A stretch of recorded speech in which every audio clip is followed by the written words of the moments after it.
Hi, welcome to the Science Museum. We are protesting the fact that Shell are sponsoring the most recent exhibition covering the climate emergency. They are a completely inappropriate sponsor, and the scientists, so many of us have been inspired by the museum, we feel completely betrayed. So yeah, that's why we're here. We've got the Dirty Scrubbers are here. They are highlighting the extent of greenwash here. Shell, they're really clear that they depend on a societal license to operate, and they do that in lots of ways, including sponsorship of like prestigious museums, like the Science Museum. And so we want Shell out of our museum. That's simple as that. So there are a number of our scientists. Again. We've got a number of scientists outside the museum and also inside the museum, and we are trying to listen to we're trying to get through to the management who aren't listening to the public, and they aren't listening to even their own staff. Think that the museum should cut ties with the fossil fuel industry. So many scientists, even those that have contributed to the exhibition, just feel embarrassed. They feel like this is just totally inappropriate in a climate emergency. And the Science Museum could do so much more, right? Like what we need more than ever now, we need like an inspiring, vision of the future. We need we need someone to sort of inspire us to help us come up with a creative way forward, right? And the Science Museum could play a role in that, but instead they're taking money from such a ecocidal and corrupt company as Shell, right? The exhibition is about carbon capture and storage, and there is some carbon capture and storage could play a role, but Shell needs carbon capture and storage to become more popular and more well known, so that the public will allow them to carry on pumping oil. How do you feel the Science Museum have let us down? Sorry? How do you feel the Science Museum have let us down? They do so much. They put on so many amazing exhibitions and tell so many wonderful stories. We feel betrayed that they are partnering with Shell, who have such a clear vested interest in carbon capture and storage technologies. The management say that Shell could be part of the solution, but we strongly reject that idea. Shell, for example, in the Niger Delta over the last 20-30 years, Shell have been responsible for some of the worst oil spills in history, and despite legal action that's continuing to this day, they've completely avoided, or almost completely avoided, any cleanup operations. And of course that's because they are primarily responsible to their shareholders and not to the people of the Niger Delta, the Ogoni people. And so that situation is now playing out on a global scale. Shell are pumping enormous amounts of pollution into the atmosphere, and they say, oh, we'll tidy it up, we'll clean it up later.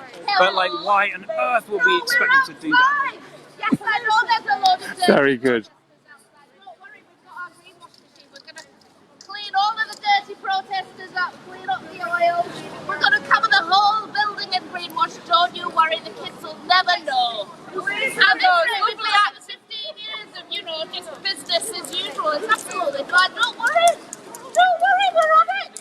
It'll be absolutely fine. Do you think we should give these lovely activist scientists who are trying to let's pay them off. down for greenwashing? I know, let's see if we can bribe them. Some dirty money. No, you don't. Gloria, Do you want some dirty money? You want to? Are you sure about that? With these fairy tale machines in there? You seem a bit foolish. Oh no! Just like when the kids were saying, here we go, look at that, let's clean you up with that privilege. Oh yes. Oh yes. Look at this state. You know what I think we should do? I think we should try to bribe these scientists. Well, I'm trying to, but to do a study about how ethical fossil fuels and all that can be, how ethical shells are. You know that you can gasify. Oh, here come the rotters. If I give you enough money, will you do a study that sort of says that Shell's investments are really ethical? And we've had this great idea for a solar-powered oil pump. What do you reckon? Can I empower you to do a bit of a study to back that up? How about if we give you even more money? We've got a really big pile of money over here. It's We've got still free. so much money. We must have a prize. Everybody's got a prize. Go on, how about I just slip you that? Don't worry, nobody's watching. Little You can just backhander. take that if you want. There we go. Oh, little sneaky backhander. There we go. Plenty more where that came from, darling. Rip it up and start again. We've got more. We've got brick toe as well. Where are you going on holiday this year, love? Where are you going on holiday? Huh? Oh no, I'm going on safari to the Niger Delta. It's pristine. You've got to go while there's still some animals left. And Magda. Yes, you made it yourself. Where are you going on holiday this year, love? Oh, I'm going to go to Antarctica. Well, I can. Especially when the cat's born. Oh, yes, we've got a nice big morning this year. This has been such a lovely contract for us, hasn't it? A lovely contract, because Shell didn't pay 200 million taxes last year. No, well, that's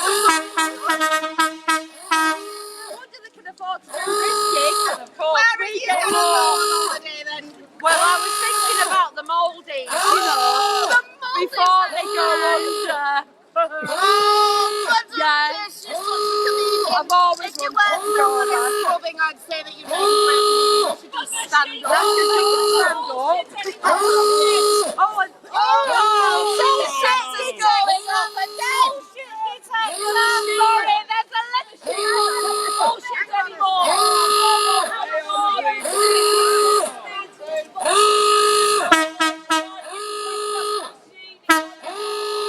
Don't mind the loud, it's just a little bit of ambient bullshit, but it's okay, we'll clean it up. Don't mind the alarm. Do you know about the social license? The social license.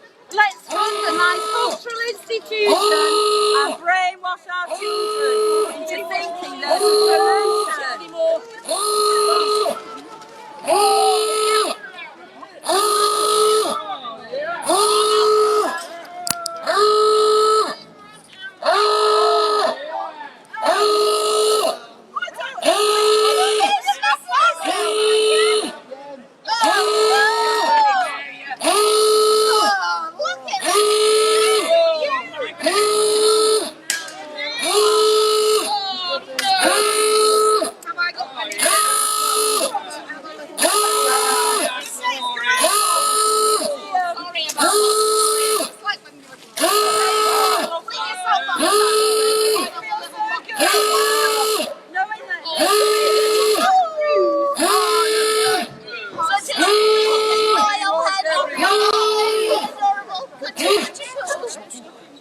Oh, thank goodness that bullshit detector went off. That must have mean that we cleaned it all up. They did pay the tax.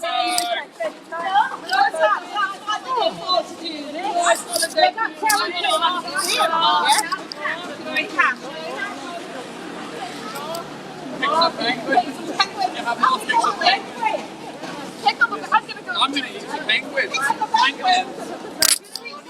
I'm eating penguins tonight, darling, yeah. Absolutely.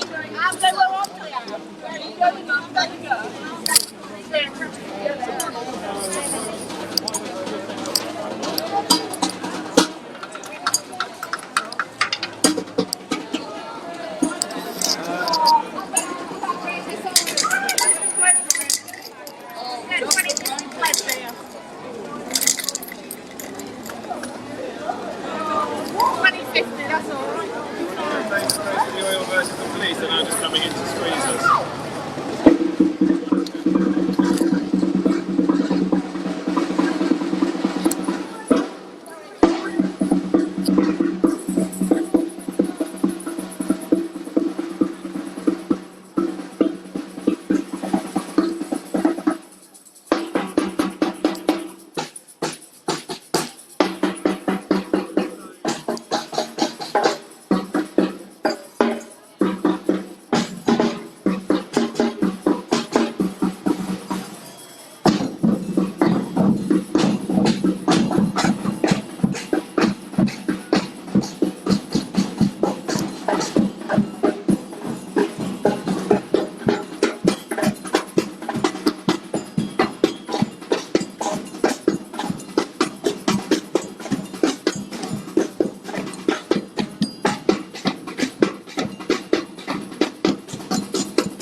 just inside the exhibition hall with Future Planet, and as you can see, there's protesters with their banners, "Shell Out."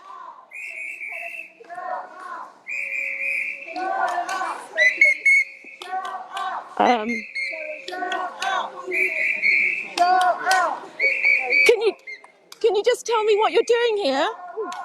Yes, we're protesting because this exhibition of Future Planet as Shell as a major sponsor, and we feel that this is them trying to seem legitimate when they're doing nothing to address the climate crisis and actually investing billions in fossil fuel instead of renewable sources. And the Science Museum should be educating our kids and really trying to face the emergency, and instead they're really happy to take Shell's money for that exhibition that should be all about really addressing the climate crisis. Yes. Okay, thank you. So we're just inside the exhibition hall, walking through to the main exhibit that Shell have sponsored.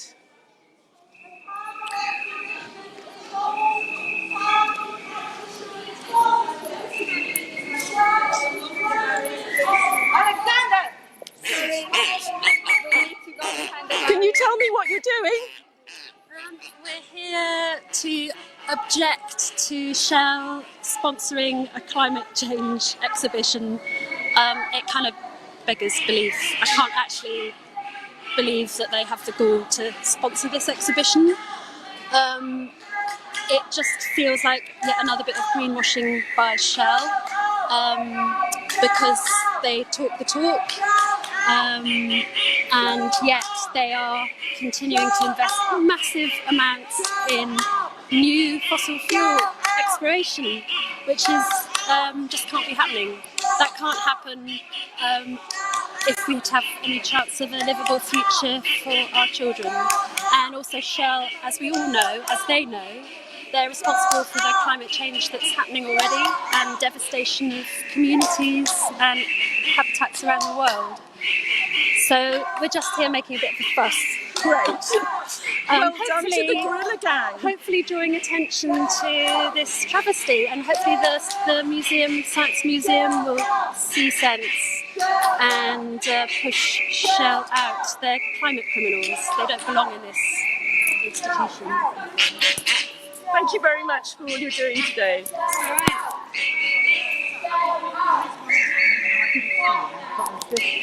So I'm just going to show you a little bit around the exhibition. The whole thing is such a travesty. Then along here we've got space. Let's see what's going on here.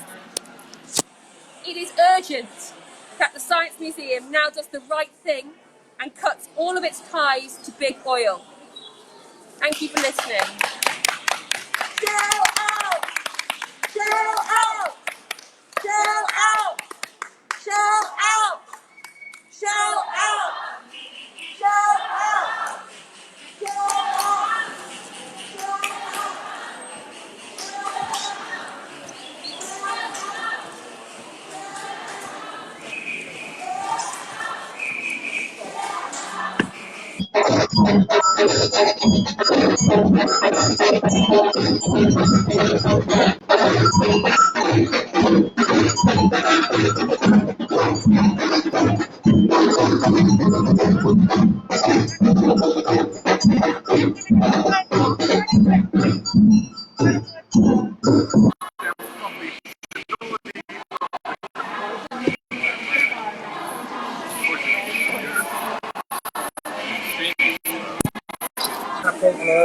Yes, that's fine.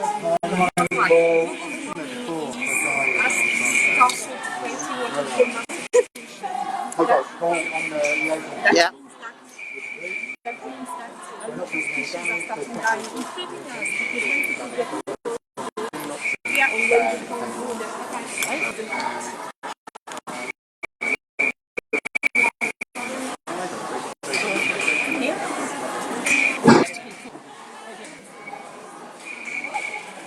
So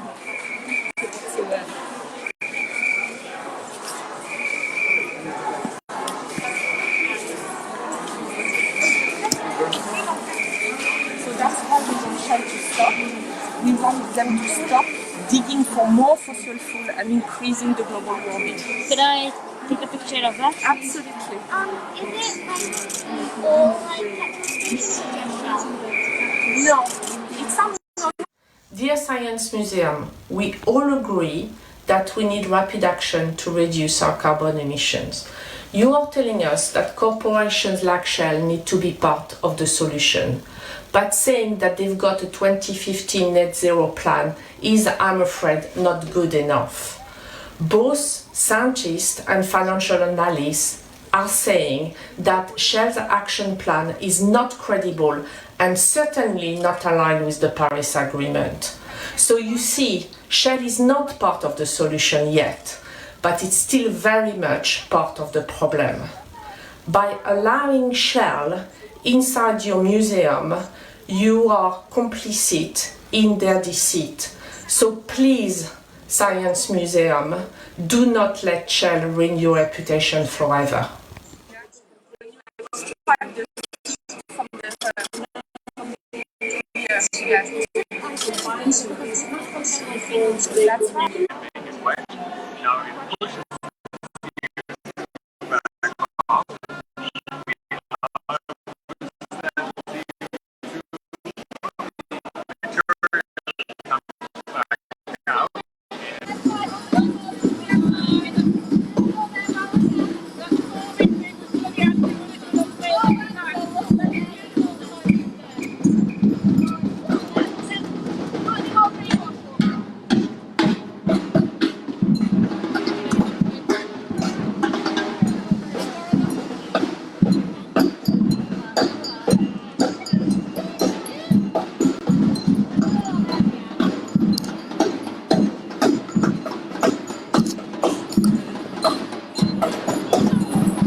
That's wonderful. You know so much.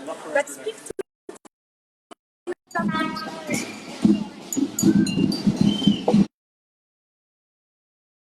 I'm full of sadness for our ecosystems and vulnerable communities, for the damage by this false sense of security from Shell, future promises, technologies. Science Museum reject Shell's sponsorship and ensure science is not used to perpetuate destruction.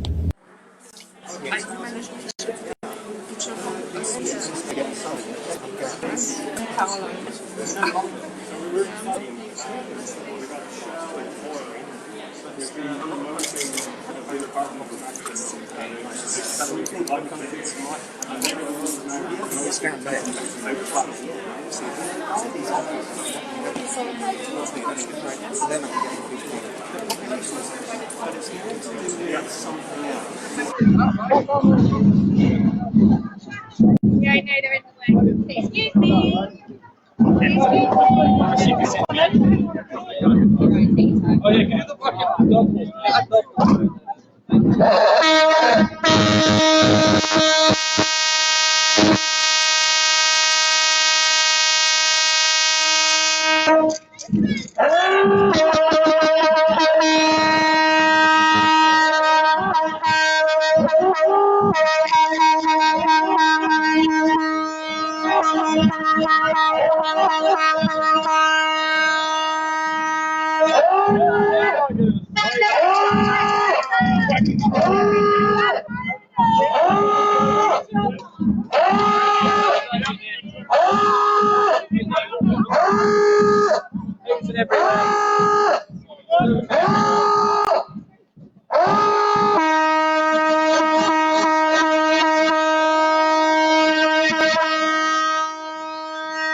Bad air doesn't really cause those kinds of things. But sometimes you can get really bad air in the desert. So when the wind blows over the Sahara, a long time ago now, we had this kind of red mist in the air. My name is Pete Knapp and I'm an air quality scientist. I used to work at CERN on an antimatter experiment, and then I decided to research air quality once I discovered around 1 in 5 people die from breathing air pollution from burning fossil fuels. That's around 8 million people a year, more than the number of hearts on this wall behind me that faces Parliament. Yeah. Poor air quality is linked to COVID mortality too. I'm doing a PhD in air quality now because I want this to change. I love the Science Museum. Science is our ally in averting the worst effects of the climate and ecological crises, but this dirty deal with Shell is an insult to science. The National Theatre, the BFI, the South Bank Centre and the Natural History Museum have all cut ties with oil companies, yet the Science Museum trails behind. If anyone should stand up against Shell and its sickening anti-science propaganda, it should be the Science Museum. I feel betrayed. Not to burn anything indoors is a really good move. Like on Christmas, when on I think the 25th, also was running that. Yeah. Well, this is our way of telling the museum that they should not be accepting money from Shell. So this exhibition is paid for in part by that fossil fuel company, Shell. And do you know why they would do that? Do you know why Shell would give money to the Science Museum? Say again? Yeah.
I've decided to take action because I follow the science, which is telling us that we cannot wait any longer to do what needs to be done. And also, I want to be able to look into my niece's eyes, knowing that at least I've tried to do my part. As a scientist working in medical research, I've learned that the sooner you tackle a disease, the higher the chances to have a better outcome. I was 1 year old when Shell released this confidential report highlighting the role of the fossil fuel industry in driving global CO2 emissions and the potential catastrophic consequences of it. Since then, Shell has done nothing but spreading unscientific narratives, so that they could continue to exploit lands, waters, and communities. And now, Shell is promoting unrealistic technological solutions to make us believe that it's serious in tackling climate change. But that's just another tactic to further delay the necessary measures. And it's really disturbing to see the Science Museum endorsing Shell's agenda instead of listening to the voices of the many scientists, activists, and young people who want to believe that our future planet could be way better than the one that Shell has in mind for us.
So what's happening? Sorry? What's happening? What are we seeing? We're here because Shell is sponsoring the Science Museum's latest exhibit, which is about climate change and carbon capture. We think it's really important that this topic is actually discussed at Shell, so I think, as far as we know, the Science Museum has kept editorial control over it, and there's a lot of good contributors that go into the exhibition. But the fact that it's being sponsored by Shell has just left a really bitter taste in our mouth. And the thing is that Shell are doing this for a reason. Okay? It's part of quite a long-running, very intricate, very well-researched PR campaign, which is designed to make them appear as though they are acting in the interest of society more so than they actually are.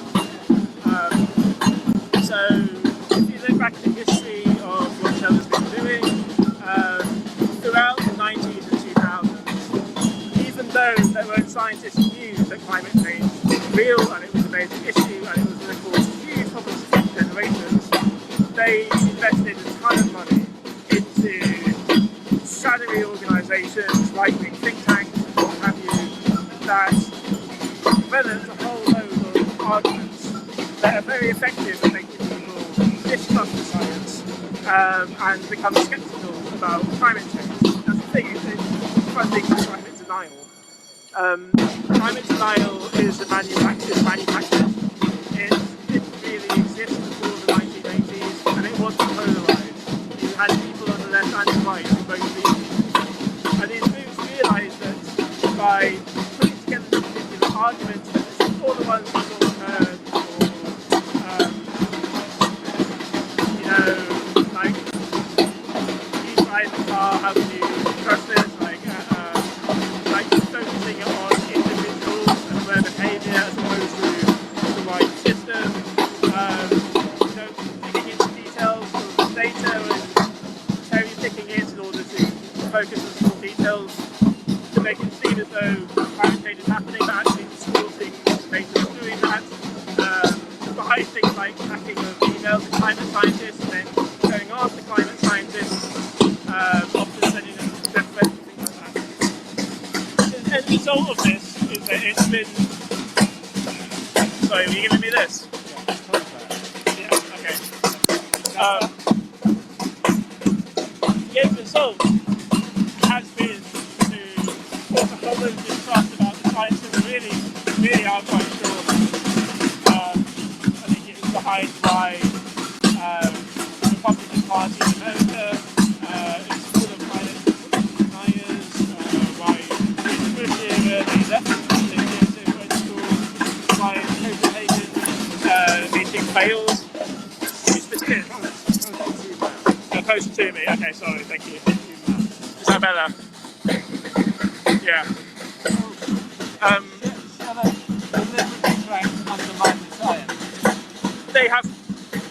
They are part of a much wider network which has deliberately undermined the science for decades. Yes. And I think we think it's appropriate for an institution like the Science Museum, whose main purpose is to educate the public about science, should not be getting sponsorship from a company which we know has put a huge amount of money into spreading disinformation about science. It's really problematic. In all fairness, Shell actually don't put as much money into that kind of explicit climate denial now, but that's in huge part because there has been such a backlash against it, and people have done a huge amount of research into it and been calling them out. The problem is that by doing all that work in the 90s and 2000s, it meant that we missed the opportune moment to deal with this crisis. If we were going to do like small incremental changes to reduce CO2 emissions, we needed to start in the 2000s. And it's due to the work of companies like Shell and ExxonMobil and what have you, that we missed those golden years, that we could have done something about this. And it means that now, if we are going to keep to the target set in the Paris Agreement, which there's really good science to say that we really need to do that if we want to avoid the most catastrophic impacts of climate change, we need really radical, drastic action. And what's happening now is that Shell are outwardly saying that they agree with the science. We've got our net zero plans, what have you. But they are still avoiding that difficult, messy question of, are we going to cut emissions in the next 10 years? Which is absolutely what we have to do if we want to avoid the worst impacts of climate change. What they're doing instead is saying, it's okay, we're putting forward this net zero plan, we're going to get to net zero by the mid-century, and we're going to grow loads of forests, we're going to build carbon capture with growing forests, burning those wood and then burying it underground in order to offset the emissions that we can't get rid of now. And so what they're doing is that they are shifting their portfolio, they are reducing their oil but expanding the amount of gas that they produce. By 2030, they're not really planning on reducing their emissions by any significant amount, when we know that if we want to keep the Paris Agreement, we need to roughly halve emissions by 2030. So they're not doing anything on track with what is needed for the Paris Agreement. Instead, they're assuming that we'll be able to suck carbon out of the atmosphere at huge quantities from around 2050 onwards. But the problem is that their net zero report has actually been torn apart by a whole load of scientists specifically for assuming that we'll be able to draw carbon dioxide out of the atmosphere at much larger quantities than we think we're possible to. So it's just not credible, what they're saying. There's been some very recent peer-reviewed research which has dug into their net zero plans and has shown this. So if we can't rely on, we probably will need to draw some carbon out of the atmosphere we've already emitted too much, unfortunately, so we need some degree of drawing carbon out of the atmosphere. Ideally, we'd like to do as much of that as possible through restoring nature and by restoring the health of the oceans and the soils. But there are limits to that. There's only so much land on the planet, and we need some of that land to live on. We need land for agriculture. If you're talking about what they're saying is like growing a forest the size of Brazil, and every year just cutting those forests down and burning it and burying the carbon dioxide in the ground, that's a huge amount of land. That's going to come across there's food security issues, water issues, land rights issues. We'll be driving indigenous peoples out of their territory, and it's also terrible for biodiversity, because what you're talking about is growing monocultures of trees, which have no real diversity. It's not, a forest with all one type of tree is not really a forest. It's a farm. Okay. So one final question. By supporting Shell, are the Science Museum effectively taking part in their cover-up? So, I think they are lending their own credibility to Shell, and I think that's a really dangerous matter.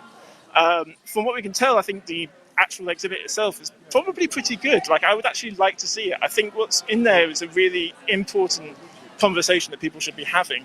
But the problem is that Shell's plans have been torn apart precisely because they're not credible in regards to the stuff that is in the exhibit. And so by putting their name to it, they're trying to be like, oh no, you can trust us, we are supporting this science, we are part of that.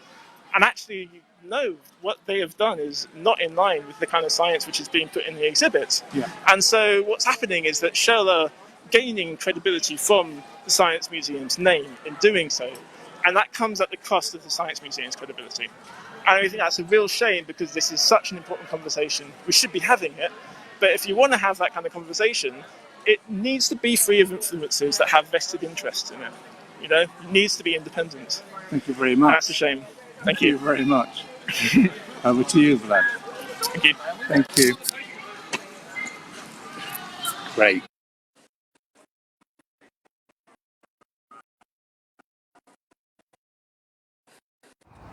Hi, I'm Aaron. I'm an ecologist who used to study climate change on the front lines in the Arctic. And I just want to say how inspired I've been by the youth strikes and by Extinction Rebellion. Just ordinary people, school children, teachers, doctors and nurses, plumbers and gardeners, who've really listened to the warnings that we scientists have been putting out about the scale and the urgency of the crisis, and have acted in response to that, proportionally to that, so that they've taken action on the streets and risked arrest in order to try and bring about a better future.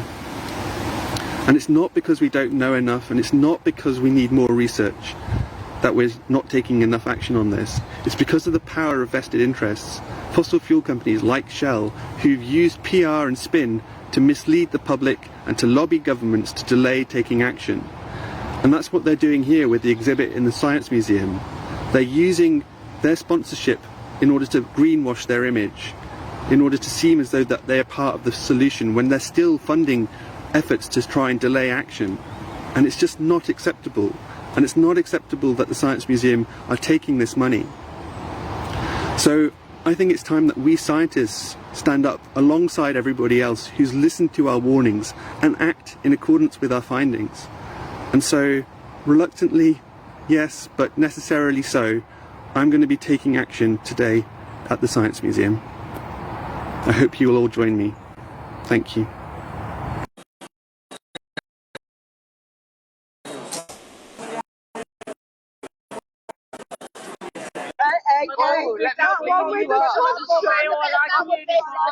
The one with the boys in uniform. Ow! Free money! Free money, dirty boys! Oh! Absolutely. All that tax. Piggy.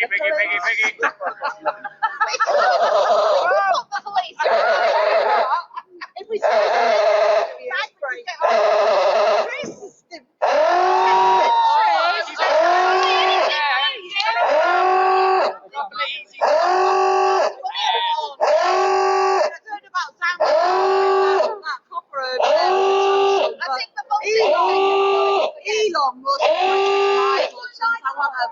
I want a first-class seat on the way tomorrow. Will you stop talking about that Duracell jive buddy, please? Duracell jive buddy? Oh, Elon. Very happy on Mars. Oh, that's all I can say.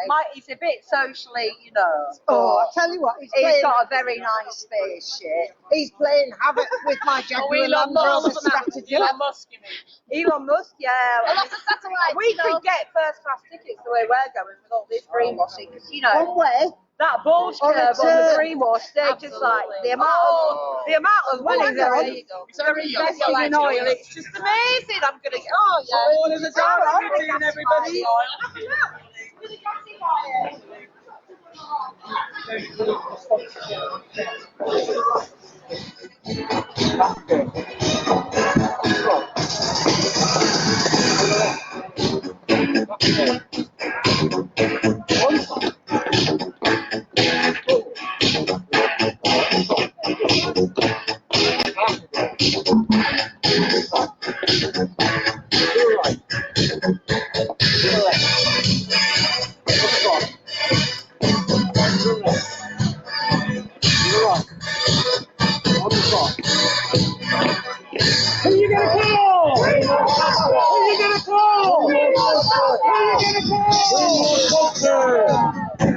originally.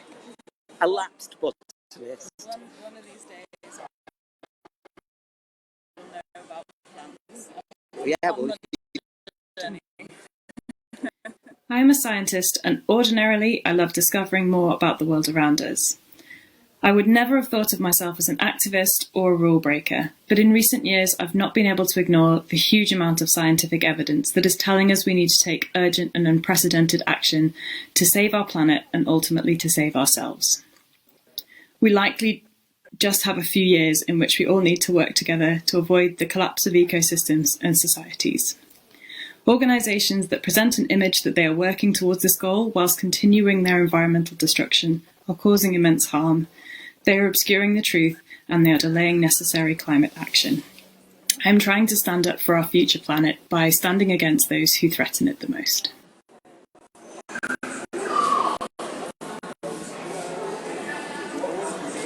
Hot.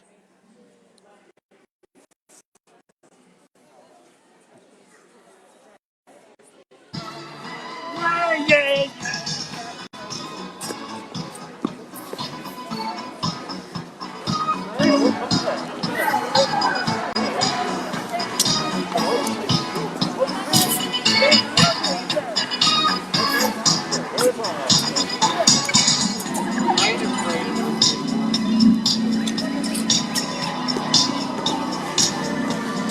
Bombshell.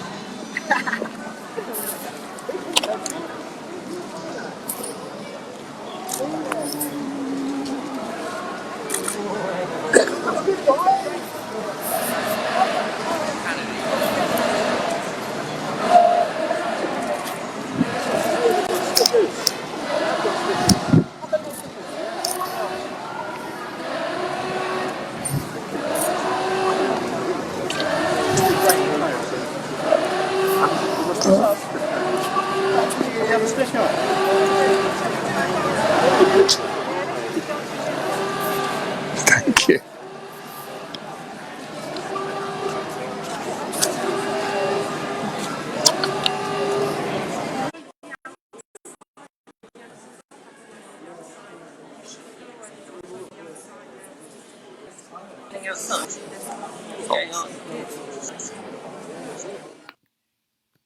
Hi, I'm Jen and I'm a data science researcher. I love science and I love the Science Museum. I came here as a child and I've brought my own children here. We come to the museum to hear stories, to learn about science and innovation and to be inspired. Stories are how we as humans influence and teach and inspire. We're in a climate and ecological emergency, so it matters who gets to tell the story. When you let Shell sponsor an exhibition like this, you allow them to co-opt the story of scientists and climate experts who've contributed and make them their own. You allow the visitors to the museum to leave believing that Shell are a benevolent benefactor in the story of the climate emergency. But Shell aren't. They aren't interested in finding solutions. Shell are not looking to take the radical steps needed to limit global heating.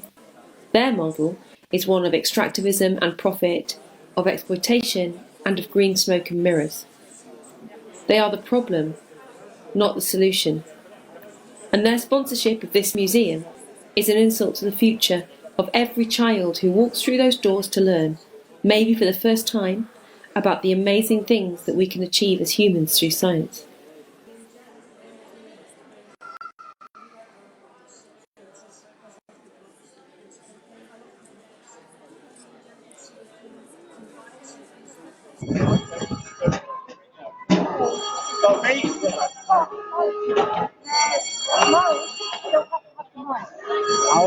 I'm happy to.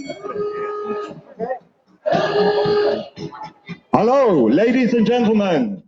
On behalf of Royal Dutch Shell, I'm very pleased to welcome you to the Shell-sponsored, what do we call it?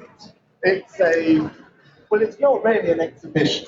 It's more of a getting our message over, shall we? Right, I have been asked by the Royal Dutch Shell Board of Directors to reassure all of our customers and all of the people attending this exhibition that we always care for the planet. We are very pleased that the Science Museum has accepted our very generous offer of sponsorship. Greenwash! In order to reassure you, I have brought with me 3 statements. Let the ladies through, please. Ladies, come on through. Come on through. I have brought with me 3 statements that have been... Slowly clean up this greenwash. No, there's no need for this. No, there's no need. No, there is... Oh, did I? Okay. Well, you've got to do your job, I quite understand. I'm only doing my job. Come on through, come on through. Somebody's got to make a living, I've got mouths to Come on, feed. can you move along, please? I've got an important statement to make here on behalf of Royal Dutch Shell. Stop it, please. I had it done before I left the office. All right. So, what we're going to do is I'm going to give you the 3 statements, and those statements they have been published, and they are true facts from Shell. So, listen carefully. Recently, we published, let's help keep the skies blue. We all need clean air for future generations who want to live and play under clearer blue skies. Greenwash! Would you like to reply? I'm sure you appreciate that's true. Greenwash busters! Greenwash busters! Who are we going to call? Greenwash busters! So, under our clear blue skies, with the pollution from fossil fuels, of which Shell is a great contributor, 1 in 5 of us will die from air pollution globally. That is the latest research. Shell knew they had a problem back in 1984, and what did they do? Did they clean up their act? Did they move to stop fossil fuels? No! They employed whole companies to spread misinformation about fossil fuels. When they messed up the Niger Delta, in which 1 million Ogoni people live, did they clean up the oil-encrusted fields? No, they left it to the Ogoni with buckets to clean it, buckets and brooms, to clean up their eco-spaces. That's your answer to the clear blue sky. Oh wow! Moving swiftly on, if I can come to my second point, I'm sure this will reassure you. We, very simply, shall invest our profits in tomorrow's solutions. Rubbish! Greenwash! Who are we going to call? Greenwash busters! Who are we going to call? Greenwash busters! Who are we going to call? Greenwash busters! That is a quote from an advert, which actually the Advertising Standards Agency banned subsequently, because their tomorrow's solutions include big investment in tar sands in Canada, one of the worst CO2 emitters in the whole world, and they also have invested in the USA's largest oil refinery. So that is not tomorrow's solution. That is increasing the problem. So we have more and more problems for our grandchildren.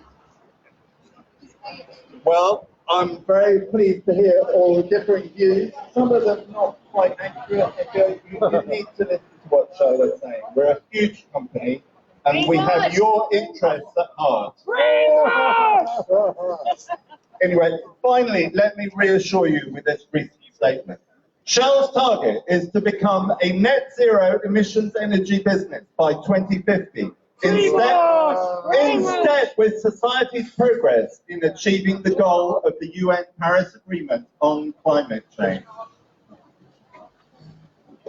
Yeah, well, all I can say to that is your typical sneakily, carefully worded greenwash. Shell actually refused to be a signatory of the Paris Agreement. They have no plans to reduce their oil and gas production by 2030, and by 2030 is when the IPCC says fossil fuel needs to be substantially reduced. Just 2 days ago, the International Energy Agency said there must be no new oil and gas exploration, and that is starting now. But if you follow the money and you don't listen to Shell's greenwash lies, Shell plans to invest billions of pounds to develop 35 new massive oil and gas plants by 2025. That will make it impossible for us to address the climate change problems. So the truth is that Shell plans to increase their emissions by 2030, not cut them. Don't believe Shell's greenwash. The future of our planet has to be fossil fuel free. Greenwash busters! Greenwash busters! Greenwash busters! Shell cares for everybody on the planet. You have to remember that. Keep on buying our fossil fuels. You need them. We do! Enjoy the exhibition, everybody.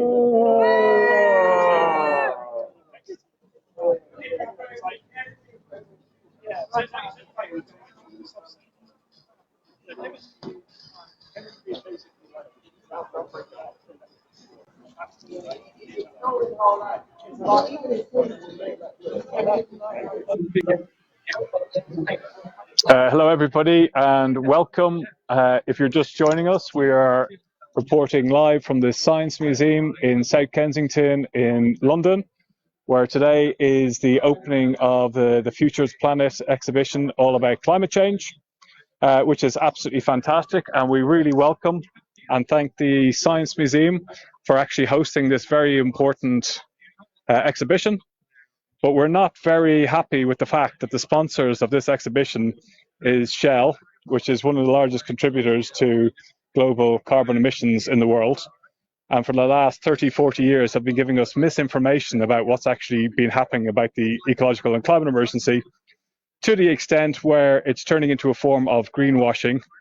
And so much so, I'm now, I've got scientists, the 7 scientists here, who are locked on physically to the exhibition because they are so disgusted by the fact that Shell Oil is promoting an exhibition about dealing with climate change. It's absolutely shocking. You could make this up, really. And what we've seen in all the years going by is this misinformation that's been happening. The public are not being told the truth, and you get people now coming to the Science Museum and they see Shell Oil all over it, and they're talking about these wonderful things like climate capture and storage, and we get to see these wonderful machines that are going to suck vast amount of carbon dioxide out of the atmosphere and save humanity. It's unproven technology, unproven at scale, it's expensive, and we're playing dice with the future of humanity, and this is what we're up against. It's the worst form of greenwashing.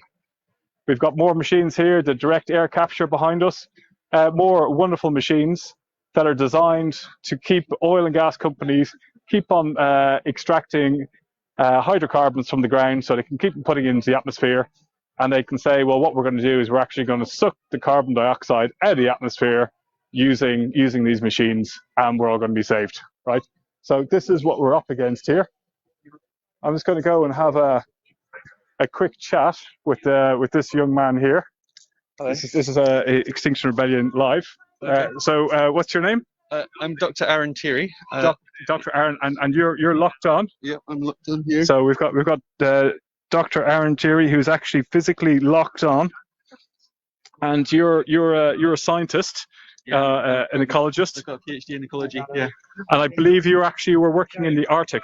That's right. I worked in the Arctic up in Canada, and I was studying the effects that climate change is having on ecosystems up there, how much disruption we're seeing already. So climate change is happening about 2 or 3 times faster in the Arctic than it is in other parts of the world. Mm-hmm. And as a consequence, we're seeing really rapid deterioration in the environment up there, really rapid changes to ecosystems as they're responding to unprecedented temperatures. Mm-hmm. And so we're seeing wildfires becoming far more common, far larger. Yeah. and that's having all sorts of other impacts then on ecosystems, because it causes the permafrost underneath the forest to thaw out, which then can lead to bacteria breaking down the soil, and that causes more methane and CO2 emissions. And also the soot from the wildfires gets blown onto ice sheets like in Greenland, and that then darkens the color of the ice sheets, and that can lead them to start melting faster. So all these things you're talking about, like they all sound really, really scary, right? They are really scary. Right. And to a layperson like me, I'm not scientifically trained, but I just hear about what's happening in climate change, and I'm terrified. I don't understand the science. You, as an ecologist, right, who's worked in these places, you understand it so much that you're probably risking your career from coming in here and locking on. Like this is like kind of unbelievable, the action that you're doing. Thanks. I think, scientists have been putting out warnings about what's happening for years. If you read any of the major reports that, say, the Intergovernmental Panel on Climate Change put out, so there one in 2018, they've got another one coming out this year. If you read those reports, it's really clear just how much of a problem that we have, right? That we really are in a crisis now. And that's because we've delayed taking action for so long. We've continued to ignore the warnings that scientists have been putting out. And I think one of the reasons that people have, that we have ignored them, or that we have had this delay, is because companies like Shell, who are sponsoring the exhibit that we're at today, have basically funded denial campaigns, misinformation campaigns, to put talking heads onto the news, and to write op-eds in the newspapers saying that climate change isn't happening, or isn't serious, or isn't nothing to worry about, or is too expensive to tackle.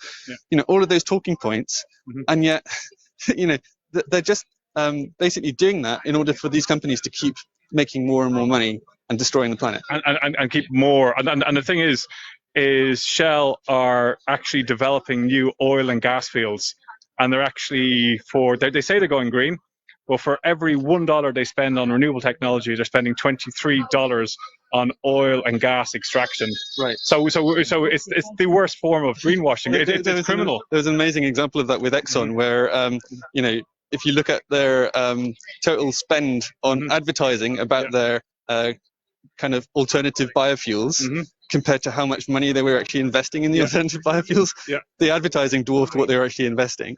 And that was still a tiny fraction of what they're investing in developing more oil. And this stuff here, this is DAX, this is direct air capture technology, and something I do know. I work in renewables, and this terrifies me because I understand the business model, and the business model doesn't stack up, because it's going to cost us tens of trillions to suck out carbon in the future to save what we're doing now, so we can keep on flying. Yeah, I think there's a lot of things to say there. I mean, there are certain things that we can't decarbonize at the moment, and I think we will probably need lots of these technologies in some ways to take CO2 out of the atmosphere, because we've already put too much in, right?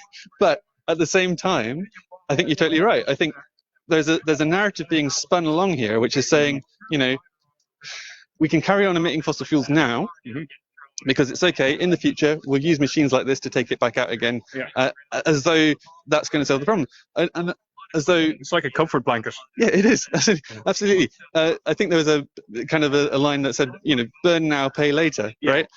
And that's exactly what Shell's strategy is, and they've just been called up on it by their investors and by a lot of financial analysts, saying, your plans do not align with the Planet Paris Climate Treaty, which is again another reason why on earth is this museum, legitimizing Shell as a legitimate corporate partner, when we recognize that they're not even doing the bare minimum that they need to do to solve the crisis. But we do want, so we do want the public to know about climate change. So it is great that they're actually having this exhibition, but it's terrible who's sponsoring. I think it completely undermines the message of the exhibit.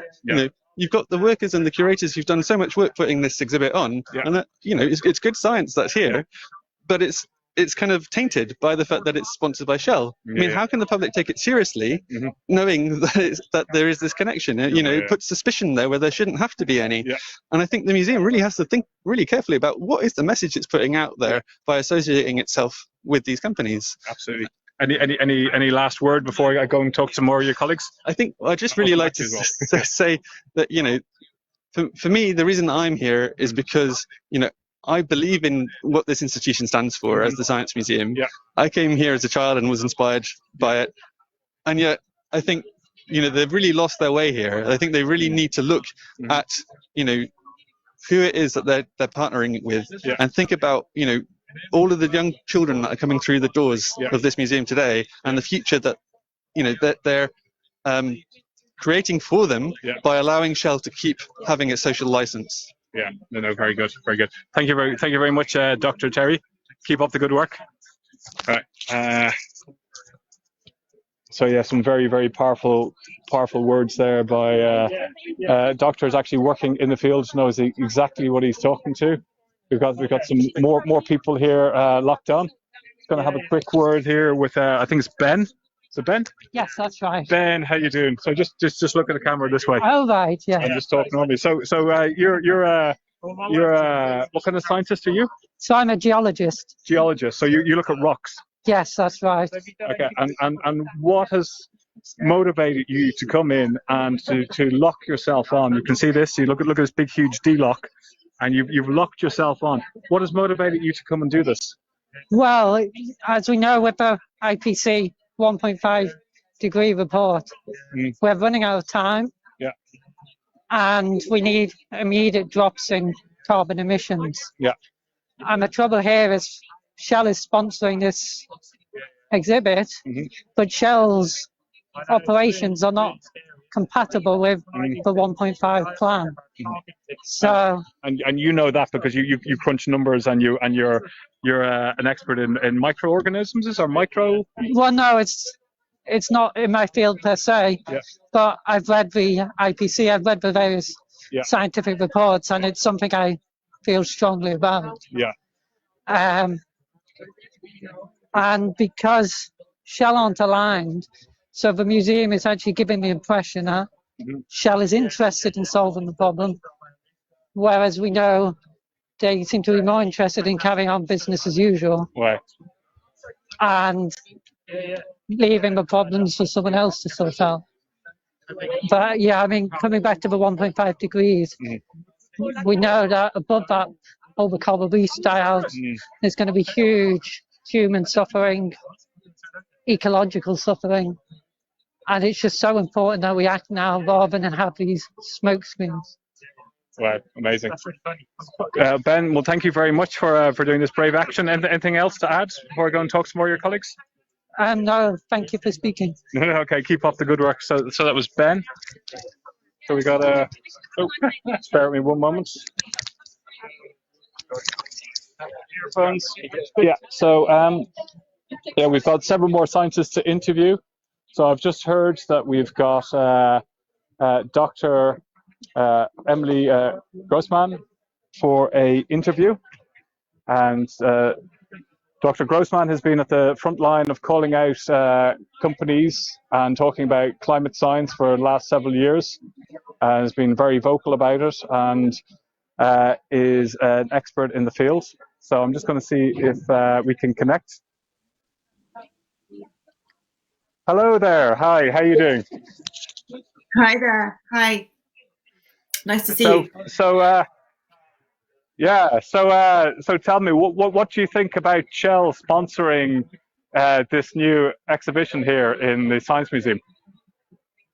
Yeah, I'm finding this whole thing really moving, actually. I've been tuning into the live stream for the last hour or so and seeing scientists locked on, scientists from our Scientists for Extinction Rebellion community locked on to the exhibit inside one of our great institutions of this country, somewhere that all of us who are scientists and many others went to as children to get inspired, to feel that there was all this wonder and all this magic in the world that we could explore through using science, through understanding the world.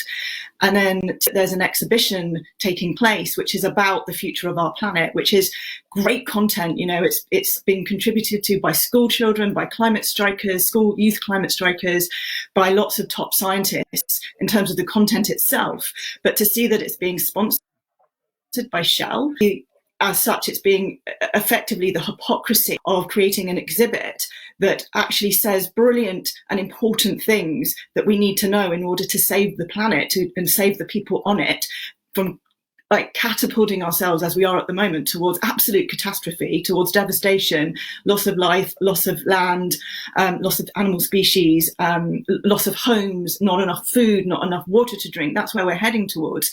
And to see this exhibition, which is really welcome in terms of the future of where we're going and what we need to do about it, but to see it being sponsored by Shell, one of the organisations that's spent the last 30 years funding the corruption of science, funding misinformation, spending $1 billion of shareholders' money, funding climate think tanks who are basically delaying action, who are spreading misinformation.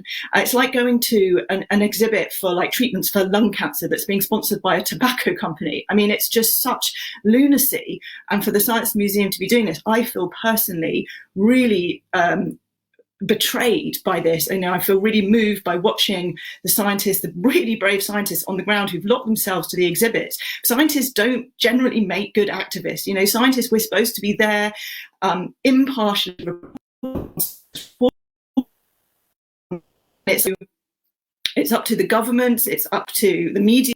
Seriously, scientists have been trained, most of us, to not, you know, speak out emotionally, to not take action ourselves, to just, if we say the truth and we say it very calmly, then people will act on that. And the fact is, people haven't been acting on that. The governments haven't been acting on that. The media, to a large extent, hasn't been reporting on it, more so recently, thankfully.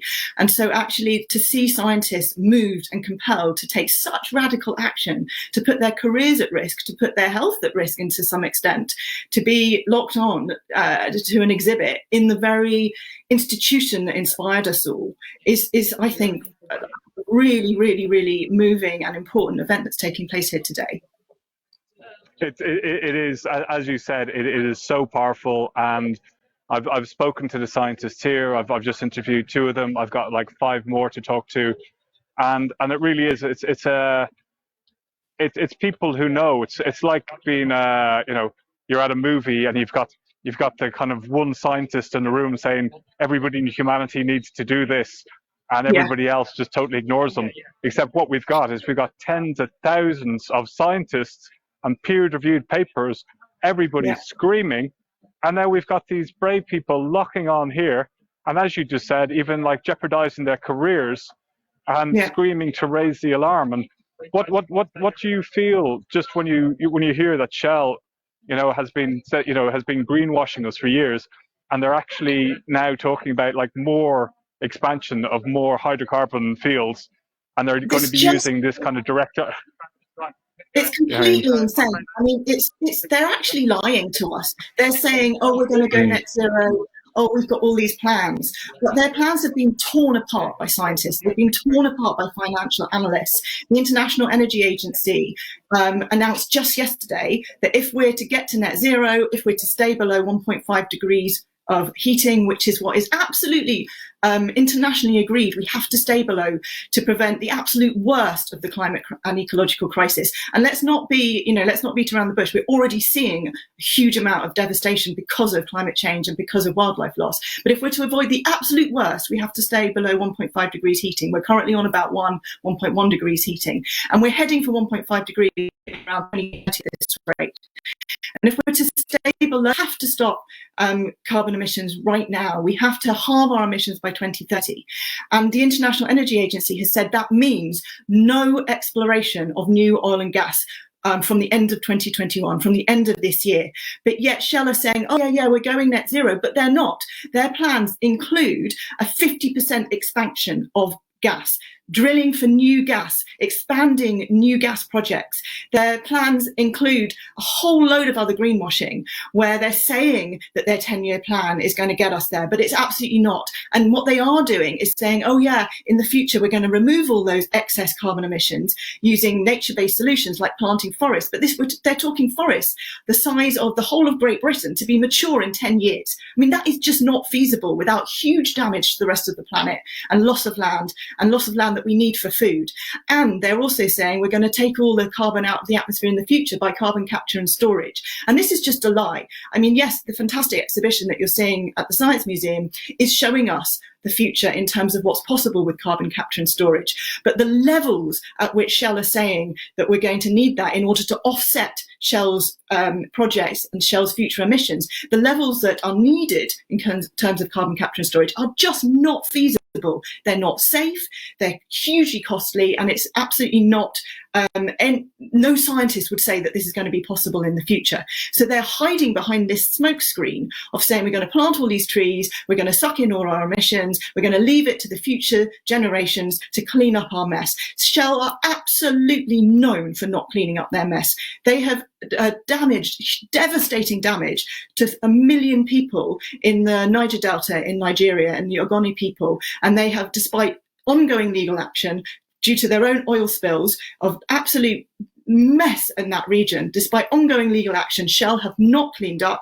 They've not taken responsibility for what they're doing. They've been subject to countless accusations of appalling abuses of human rights. They're even accused of being complicit in the murders of 9 climate activists from the Ogoni people in that region. For 30 years, they've been funding misinformation and corruption of science. They're not taking action now, and they're not taking responsibility for the mess that they are causing across the globe. So I just think it's absolutely heartbreaking to see that the science, I really passionately, and it's really been part of my life and what inspired me to become a scientist, to kind of like taking donations or sponsorship from Shell in order for Shell to kind of have this greenwashing, this smoke screen. They have to have a social license, so they have to get sponsorship from big exhibitions, and they're doing this at the expense of the reputation and the credibility and the integrity of the Science Museum. We've already seen other big institutions like the National Theatre, the BFI, the South Bank, they've all cut their links with big oil, with oil fossil fuel companies. The Natural History Museum is going a really good step as well. They've got advocates, planetary advocates, who's they aim to inspire people from their exhibitions to take a stand against the planet. And they've also started to cut a lot of their big oil connections. They're not quite fully done yet.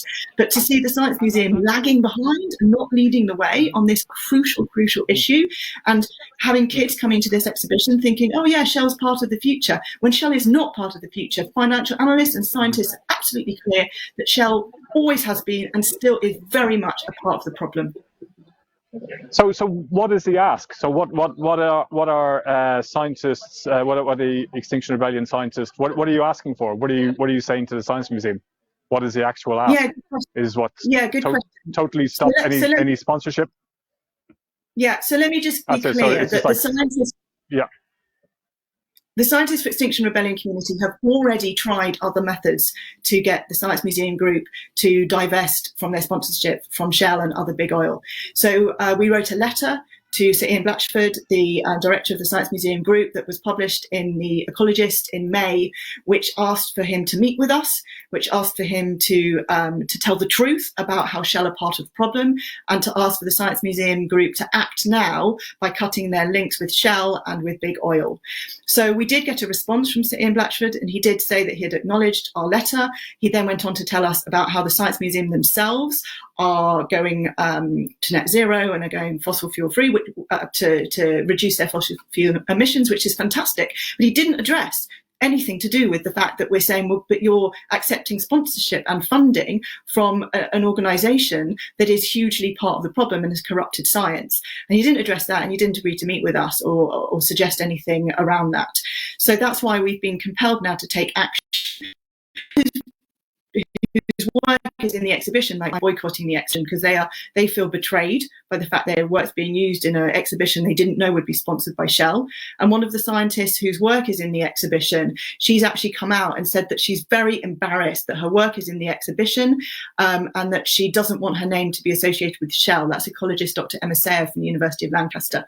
So what we're asking for is for the Science Museum to stop taking sponsorship from Shell, to divest from the fossil fuel industry, and to not be using Shell to greenwash and to tarnish the reputation of the Science Museum. So it's pretty clear that that's what we're asking them to do. Wow. Yeah, look, 100%. You know, and everything you say, and your colleagues behind are saying, and the people outside, like you're all scientists, so you know exactly what you're talking about.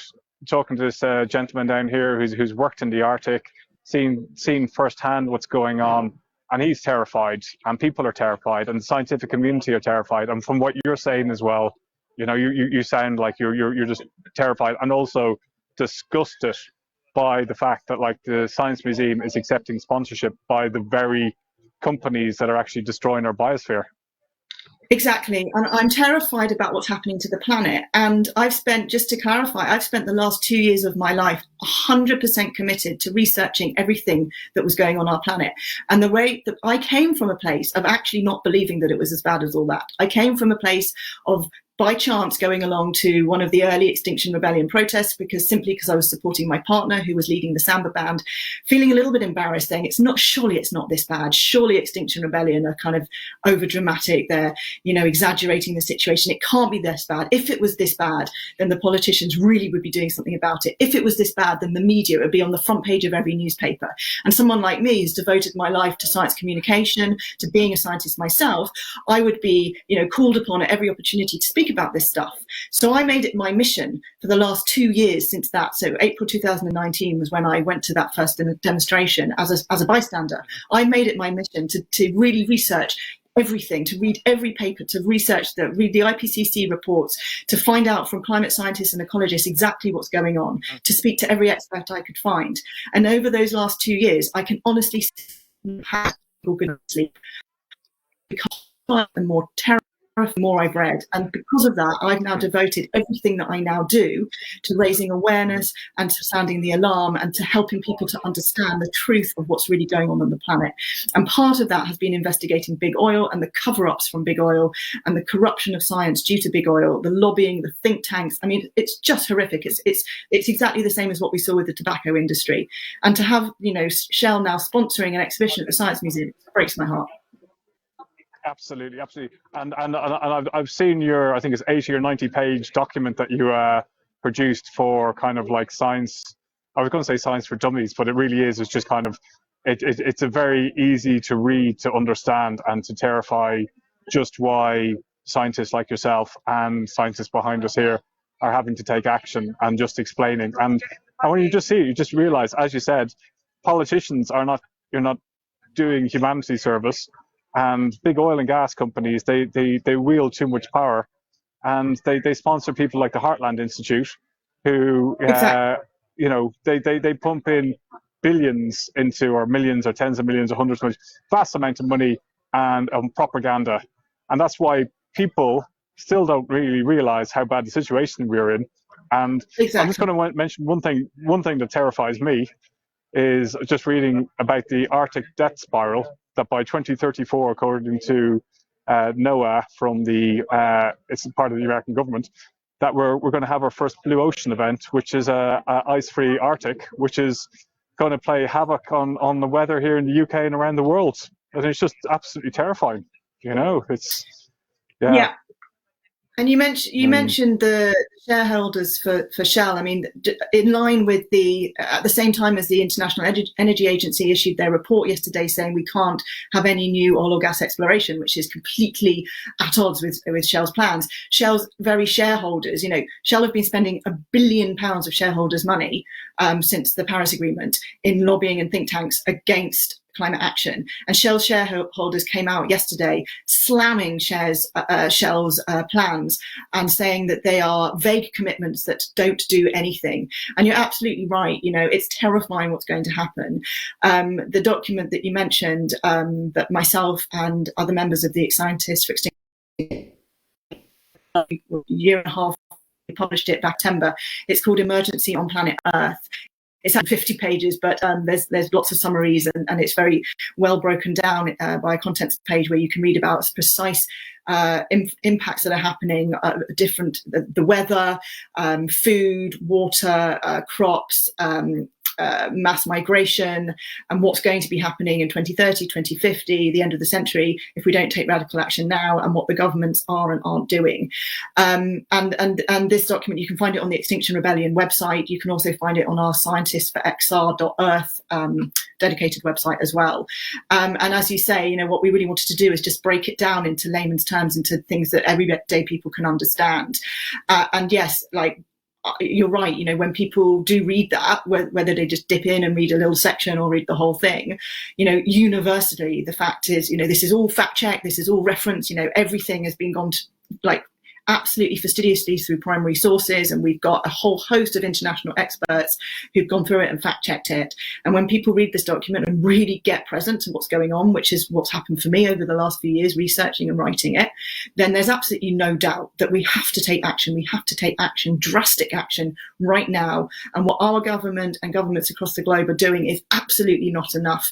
And certainly big oil like Shell has no part to play in this. They've already obstructed science huge amounts so far. They've obstructed the transition to green energy, and their plans have been ripped apart in terms of what they're going to be doing going forward. So, you know, we have to stop big oil as a part of that drastic action. Absolutely, absolutely. This is absolutely fantastic. So I've got some more scientists I'm going to interview now. But before I go, Dr. Grossman, is there anything you'd like to add? Yeah, I'd just like to say, for the sake of our children, for the sake of those, you know, small people who are coming through the doors of the Science Museum, who are looking in wonder, as I did, as many scientists did, as many of us did when we were children, for the sake of those children, please, please, can the Science Museum and other institutions across the UK and across the globe, we need you to divest from big oil. We need you to tell the truth, and we need you to act now and do something about these lies, these smoke screens, this greenwashing that's taking place. All right. Thank you.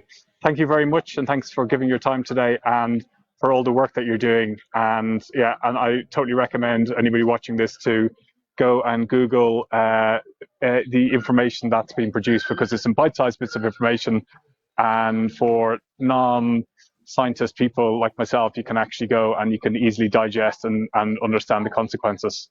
So thank you very much. It's called Emergency on Planet Earth. And you can find it either through the Extinction Rebellion website or through my own website. Just Google my Dr. Grossman. Emergency on Planet Earth. Okay. Hopefully, maybe somebody can put that into the chat. If somebody Google that and just put the link into the chat, that'd be great. Or maybe Director Vlad could do that. That'd be great. Thank you very much. Okay. Thank you. Thanks for being here. Thank you. Thank you. So that was Dr. Emily Grossman, and very powerful words.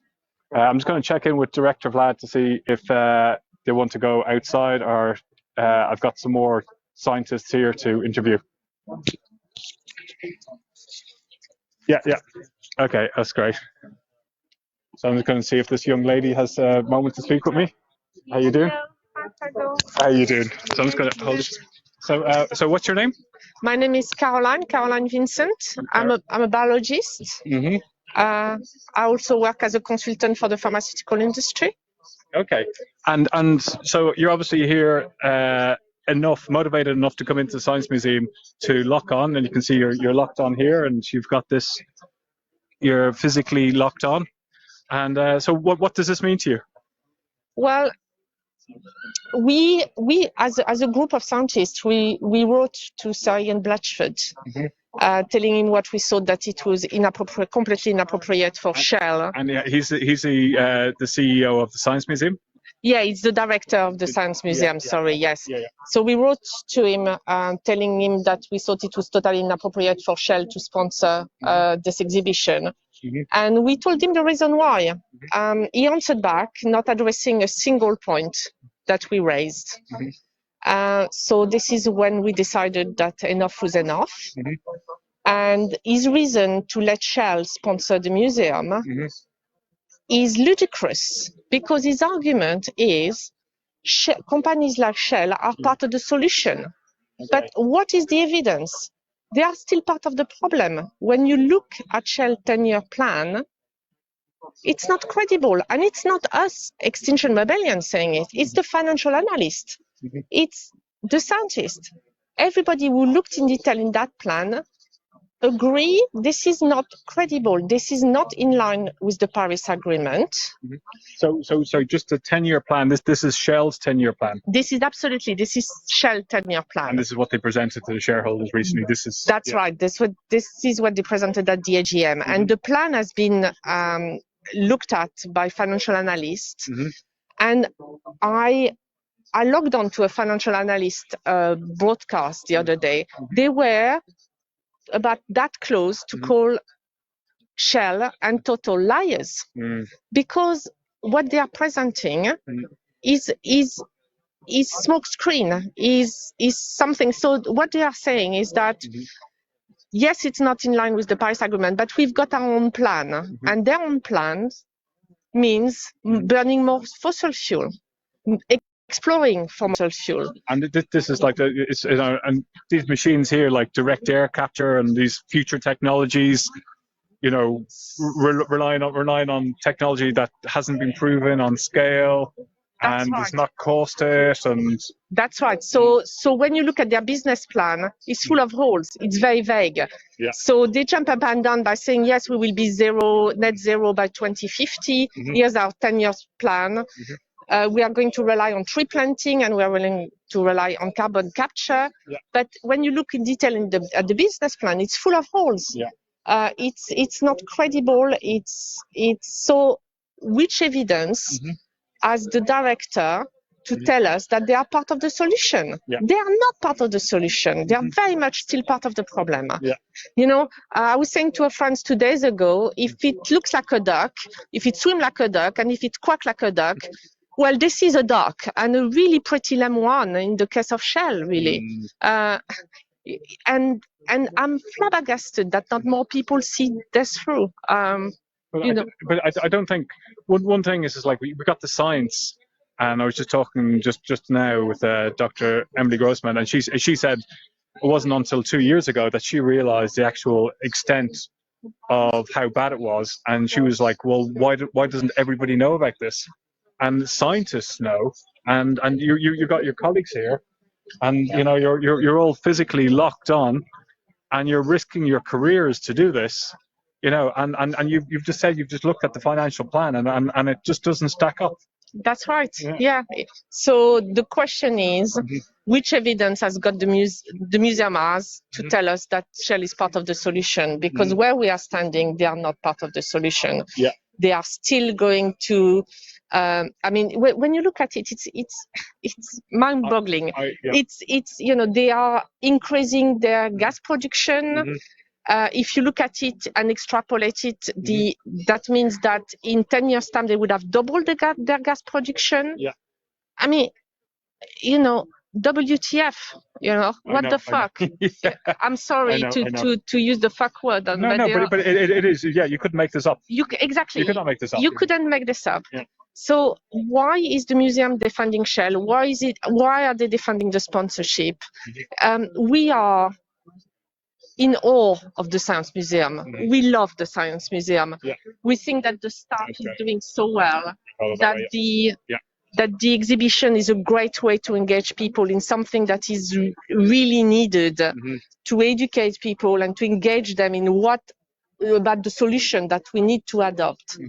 But please don't do it with Shell. Don't do it with fossil fuel. You've got another exhibition down the road, which is also sponsored by fossil fuel. Yeah. What? Why? Why on earth? Why are you defending those companies that are using you to greenwash? It's like a form of colonialism, It's just like we're getting sold as like a lame duck, and it's getting this kind of I said comfort blanket earlier to your colleague. Like this here is just this is absolutely nothing. This is not going to work. Do you know what I mean? It's just like we've already got the solutions that we need right now. And that's to stop all oil and gas, hydrocarbon extraction, stop all cutting peat bog, reform land use, and start reforming soils, stop flying. We know what we need to be doing, right? But if we're going to be relying on future technology that doesn't exist on scale, you know, we're just playing dice with humanity. You're right, and I think the key word that you use is unscaled, because at the moment we've got no evidence that they work at the scale needed. Yeah. Right, and I think that, you know, people like the director of the museum, people like the board of Shell, they should be ashamed of themselves. They should look at themselves in the mirror and ask what they are doing, and project themselves in 10 years' time. What are they going to tell their children and their grandchildren? Well, good luck to them, because this is really criminal. Yeah. And I will go as far as saying that, you know, by allowing Shell in this wonderful space, in this space that educates so many kids, in the space that make people want to be scientists, how dare they letting Shell spoil that? How dare they? Yeah. Sorry, I'm getting very emotional. But it is it's an insult. It's an insult to the scientific world. An insult to the scientific world. Yes, it is. Yeah. It is, and we are devastated as scientists. Devastated. Yeah. I cannot put any more words. I'm sorry. It's okay. No, it's okay. Look. I'll let you. I was going to say let you go. I can't let you go. You're locked on. You can let me go. I'll you know. Good talking to you. Anything else you want to add? So I was going to talk to some of your colleagues here. I think the only thing really to emphasize is the fact that we are not against the Science Museum, and we are not against the staff that work so hard, and the scientists who work so hard to put together this exhibition. We are against the sponsorship, and that's what we want to convey, that the sponsorship is irresponsible, and that's all. But, you know, And you're a doctor of biology, is it? Yeah, I've got a PhD in biology, but I also got an MBA from INSEAD, so I can see both sides. I can see the science and I can see the business. So I think I'm very well placed, in fact, to understand both worlds and to conclude that what Shell is doing doesn't make sense, even from a business perspective. And I think more than that is that they are lying to their shareholders, because that's going to leave people with stranded assets. Yeah. I mean, you know, if you look at it from a purely business point of view, when you've got only 30% of shareholders who understand that Shell business plan is not credible, it leaves everybody in a precarious position as shareholders. So stranded assets. Yeah, absolutely. Yeah, the whole thing is bonkers. It's whichever way you look at it, you know, even if you say, well, people are supporting Shell because they want to make money, well, let me tell you the news, guys. You're not going to make money, and in the process, you are killing us. So, yeah, I don't know. Sorry, I'm just out of words. No, it's fine. It's fine. Thank you for explaining that in very, very elegant words. Thank you. So I was going to check in with Vlad. Director Vlad, can you hear me? Yeah. I'm just checking time-wise. Yeah, we're free to do. Just in case you're joining us, we're here in the Science Museum in South Kensington, where they have the new exhibition on our future planet of how we're going to save humanity.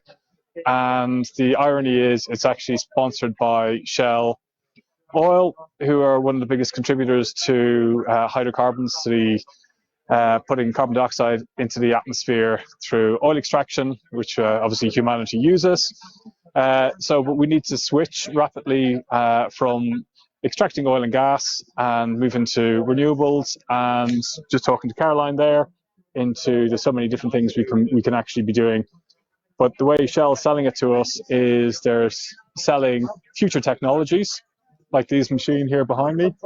These are direct air capture and carbon capture and storage machines that are going to be used, they say, to extract carbon dioxide out of the atmosphere and use it to then store carbon in the ground, and then we're all safe.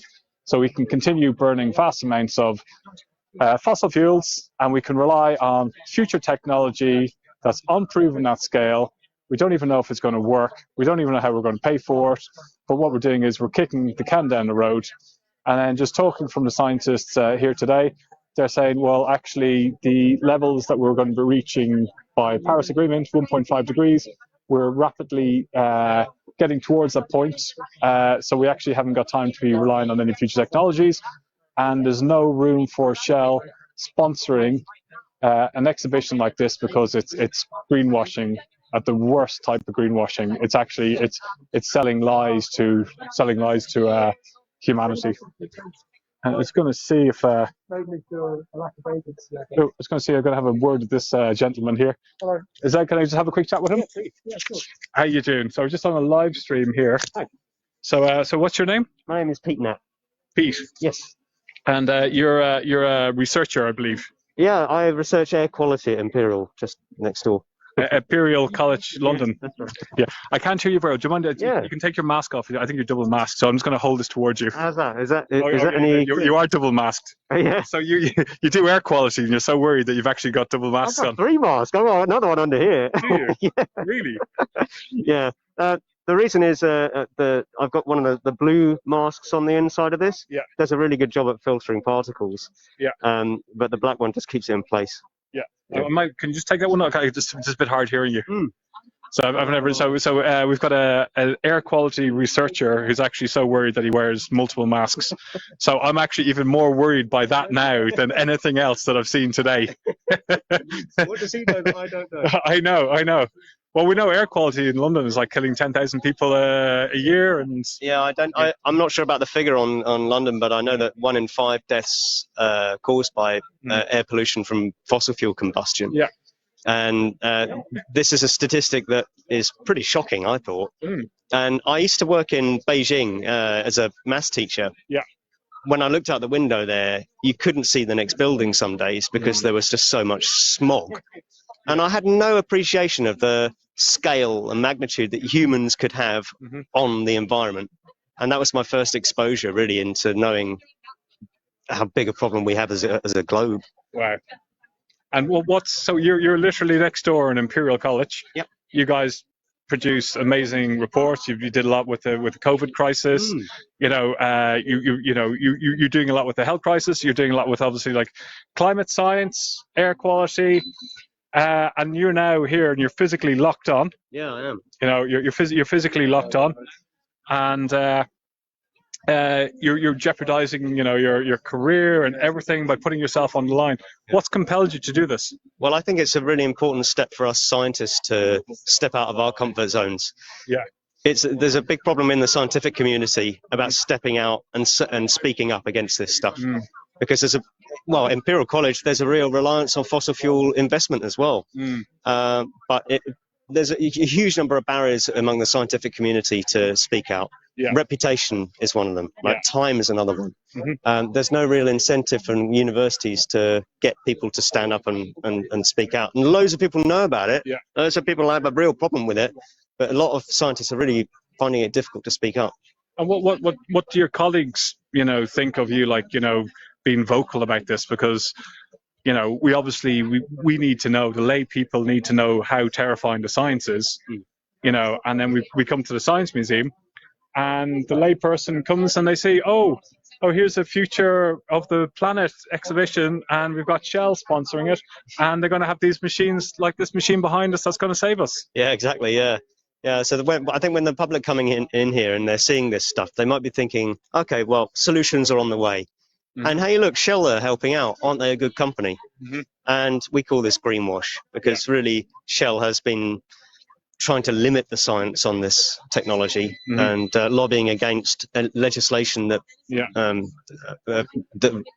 that relates to reducing carbon emissions. I think we're going to have a word that's actually beyond greenwashing. This is more like kind of genocidal greenwashing, or I can't even think of a phrase. Yeah, there isn't a phrase for it. You know what I mean?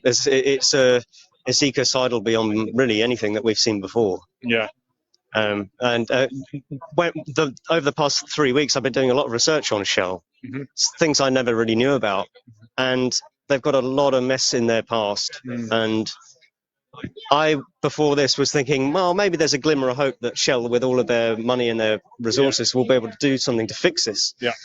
But really, they're not going to. They're looking at their history and their projections and how much money they're spending on fossil fuel extraction compared to CCS or renewable. Exactly. Even what they're spending on CCS, which is carbon capture and storage, and what they're spending on renewables, because we got the screen just behind us over here that keeps on showing us this wonderful technology, and they keep on going, and they keep on showing solar panels and wind turbines, right? Which is a form of greenwashing, because for every dollar they spend on renewables, they spend $23 on oil and gas extraction and infrastructure. That's correct. Yeah. You know what I mean? And it's like, we know what we need to be doing. And I think we've only got like 15% of the world is powered by renewables. Yeah. 85% is still in hydrocarbons. Yeah. And they're just playing a little token by giving a little bit here, and then still investing in oil and gas, which is going to kill us. But then they will say something like, "Well, we can't change overnight." Mm-hmm. They'll. But look what happened with COVID. People said, "Oh, yeah." But I mean, a big argument against that is that they've had 40 years to think about it, and they haven't. And we know that Shell have been spending such a small fraction on renewable energy, not because of the demand for oil and gas, but because they don't want to change their business model, because it will cripple them financially. Yeah. And they just haven't got in there soon enough to change their business to profit from what needs to be done in the future. It's just been too easy and too cheap for them to exploit and extract. Right. Anything else to add? Well, in terms of air quality, the burning of fossil fuels is killing a lot of people. Mm-hmm. People don't make the connection between what comes out of their car and children having asthma or and these connections need to be stronger. Yeah. My background as an air quality scientist, that connection needs to be stronger, and that's partly why I'm here. And we're talking about, like, you got these things called PM 2.5s and PM 10s, and then you got your NOx and SOx, which are sulfuric oxides and nitrous oxides. And this is what we breathe all the time in London. So you're just there, all the cars are idling, and this is just getting pumped out, and we're breathing it in, and our kids are getting smaller lungs, and this stuff is literally killing us. Yeah, I went to a police car and asked them to turn their engine off. They were very upset with me. Oh, really? Yeah. Yeah. Amazing, Pete. Well, look, keep up the good work. Great talking to you. I'd love to talk to you again about air quality, because it's something that we've actually got a local campaign going in Wandsworth about air quality, and I know Bristol's got a big campaign going, and there's a lot of XR groups have campaigns against air quality.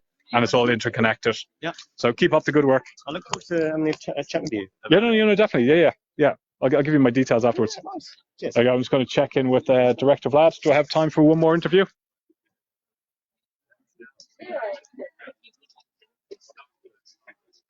Yeah. Okay, no problem. I think we're going to go outside and see what's happening outside. Oh.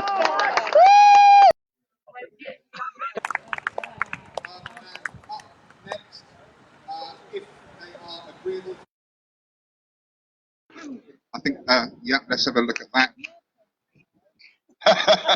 Frank, can you be loud?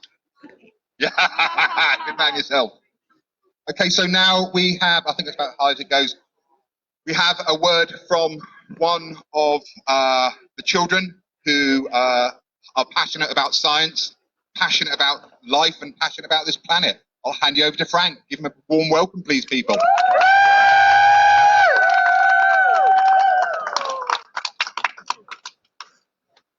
I'm here today because Shell is sponsoring the Science Museum's exhibition, Our Future Planet, about climate change. Shell's role in causing the climate crisis, they should not be paying for an exhibition about it. What is even worse is that Shell has been trying to cover up their part in causing the climate an ecological emergency ever since we found out about it. Shell knew about the climate crisis and they lied. We will not trust the Science Museum anymore if they continue to accept money from Shell. The Science Museum also accepts money from Equinor, which is another fossil fuel company. The exhibition Equinor sponsors is the Wonder Lab, which is aimed at helping kids learn about science. Children go to the Science Museum to learn about the world. How can we learn anything from a company like climate?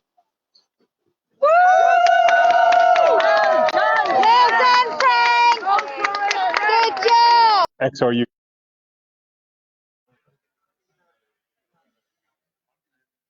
Okay, it's great to see what's going on outside.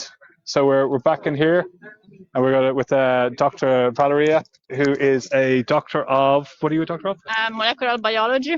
Yeah. Okay. What does that mean? So my project is actually studying pregnancy and fetal development. So the aim of my project is kind of to create a better environment within the mother, so the baby is born healthier. But what's the point of my research if then the future, like the planet where this baby is born, will actually collapse? So that's why. Just hold on one moment. I'm just going to hold this. I'm just going to show again. You're locked on as well. You got this big huge lock here. Wow. And so you're studying about like a pregnancy. You were saying about and about the health concerns. Yeah, exactly. And also we are literally destroying the planet. So I don't see the point of my research in trying to help a baby before it's born if then we don't do anything to help them after they're born. And yeah, I found it appalling that Shell is sponsoring this exhibition. It's just because we know it's just a greenwashing tactics. They just want to delay further the actions. So they are saying, just don't do anything now. We can do it in future, which is, a really disturbing idea. Also, because if you think about the people in the global south who are already kind of getting to 1.5, you really condemn them to like leave the country, famine, droughts, and kind of creating their homes and making them homes like unlivable places. So we really need to take actions now, and we need to reduce emissions now, and Shell doesn't have a plan to do that. They just still want to keep exploiting with oil. Their plan is to reduce 1 to 2%, which means like 20% by 2030, and they declare they are aligned with the Paris Agreement, but the Paris Agreement says that you need to reduce by 50%, so they are not aligned. And this is only to give like 66% of chances to stay under 1.5, and again, it's ridiculous. Like I don't think anyone would walk on a bridge that has 1/3 chances to fall. and everyone talks about 1.5. Okay, so. And one of the things is like there's a lot of people who don't really understand like what does that mean, because it just sounds like a number goes 1.5 degrees. Oh, that's not too bad. We could it's a bit cold here in London. We could be a little warmer. No, I mean, to be honest, they will say like temperature could go up to like 4 degrees or more, like in summer, like the heat waves. And we've seen heat waves killing like 100,000 people in Europe overall, and they're just getting more and more frequent. So instead of maybe coming once every 20 years, it's coming one every other, and then if we keep going, it's going to be every year. I mean, the last year, like the wheat field and wheat hills were like harvest, so we don't realize because we go to the supermarket, but at some point we are risking that the supermarket won't have food. So the whole thing is right. So the whole scientific community, the Intergovernmental Panel on Climate Change, all the peer-reviewed papers have said we have to limit the temperatures to 1.5 degrees increase, and we're at like 1.1 at the moment. So we're getting dangerously close. And the likes of Shell, their plans is not in the line with even 2 degrees. Exactly. So it is greenwashing. Yeah, it's definitely. And I mean, to be honest, we welcome these exhibitions. Like we need to talk about solutions. We need to talk about the difference between nature-based solution and technological solution, and everything that works. We definitely welcome it. But at the moment, what Shell is sponsoring is just like unrealistic scales. So they want to use this technology at a scale that is not proven it's going to work. So it's really just gambling with the future and just thinking about like leave the job to the future generation to deal with. And like we should stop it. And that's why. And that's why I'm just gonna walk out so you can actually just see. This is like locked on to a futuristic machine That's the machine that you're locked onto here. It's a mechanical tree prototype. And I don't want to swear because it's during the day, but like honestly, what the hell? Seriously, a mechanical tree. Yeah. Next generation model will be sold by the dozen. Why do Forming we need carbon trees when farms. you can have a mechanical one? Yeah. Yeah. I mean, it's not my area of expertise. Then I said, it's an important discussion, and we are not undermining the message that originally the exhibition wanted to pass. Yeah. We know that there were like experts and really like good scientists who've been working on these exhibitions. Yeah. And they were also feel betrayed. So that's a big point. Like Dr. Emma Sayer from the University of Lancaster, who was one of the contributors of this exhibition, said that she feels ashamed that her name was associated with Shell. Yeah. The same as the student climate networks and all like the school strike people who have also been part of these exhibitions. Yeah. So if it was not so controversial as the director of the Science Museum are trying to say, why not revealing the sponsor until the last minute and not telling even the people who participated to making this exhibition happen? No, absolutely. So anything else you want to add? I'm just going to go and... I don't know, we're still hoping that the museum is kind of going to change his mind and realize what needs to be done. This museum is the science museum. It should really inspire the future generation, and the future generation, as I said, feel betrayed. Yeah. So it's, I think, in the interest of the museum to cut ties. And other museums have done it already. The National Museum did it, the South Bank Theatre did it, and many others. So is it possible? So it's possible to do, Yeah. So. Amazing. Keep up the good work, Doctor. And thank you for taking this such a brave action. You know, take care. Bye-bye. There. That was Dr. Valeria, and taking brave action here. I've got two more scientists. These guys scientists? They are scientists everywhere. So I'm just going to hold this towards you, which is a microphone. It's very high tech way of doing things. So you're Jean, Dr. Jen, just Jen. Sorry, Jen. I apologize. Jen, so you're a researcher. Yes, I am. Yeah. So what's compelled you to come and take action against the Science Museum? Stories really matter. So the story you tell really matters, and the story we tell of the climate emergency really matters. And I'm a mum. I came here as a child. I love science. I was inspired by this museum, and I brought my own children here. Yeah. And by allowing Shell to sponsor this exhibition, the Science Museum are allowing them to co-opt all of the great science and turn it into their story. And it turns them into a benevolent benefactor in the story of the climate emergency. And they aren't that. They are the problem and not the solution. Yeah. And so you're a researcher, so you kind of understand things. Not everything. No, but we see these scientific papers, and we come here, lay people, we walk around this place, and this is a wonderful museum, and we were in awe. And we see the likes of, we see these mechanical trees to suck carbon out of the atmosphere that's going to save us. And you think, well, this is good. Yeah, and undoubtedly there is some really great science and technology in this exhibition. And our problem here is not with the exhibition in and of itself. Yeah. It's with the sponsorship of it and the narrative and how that's being captured by an organisation which is not interested in the radical change we need. Yeah. And what do your colleagues think of you doing these kind of things, or your friends and family? Do they support you? They're broadly supportive. I've got 2 children, and they're very proud of their mum. Yeah. I can't look them in the eye and say that I didn't do anything. Yeah. I can't look them in the eye and say I didn't do anything.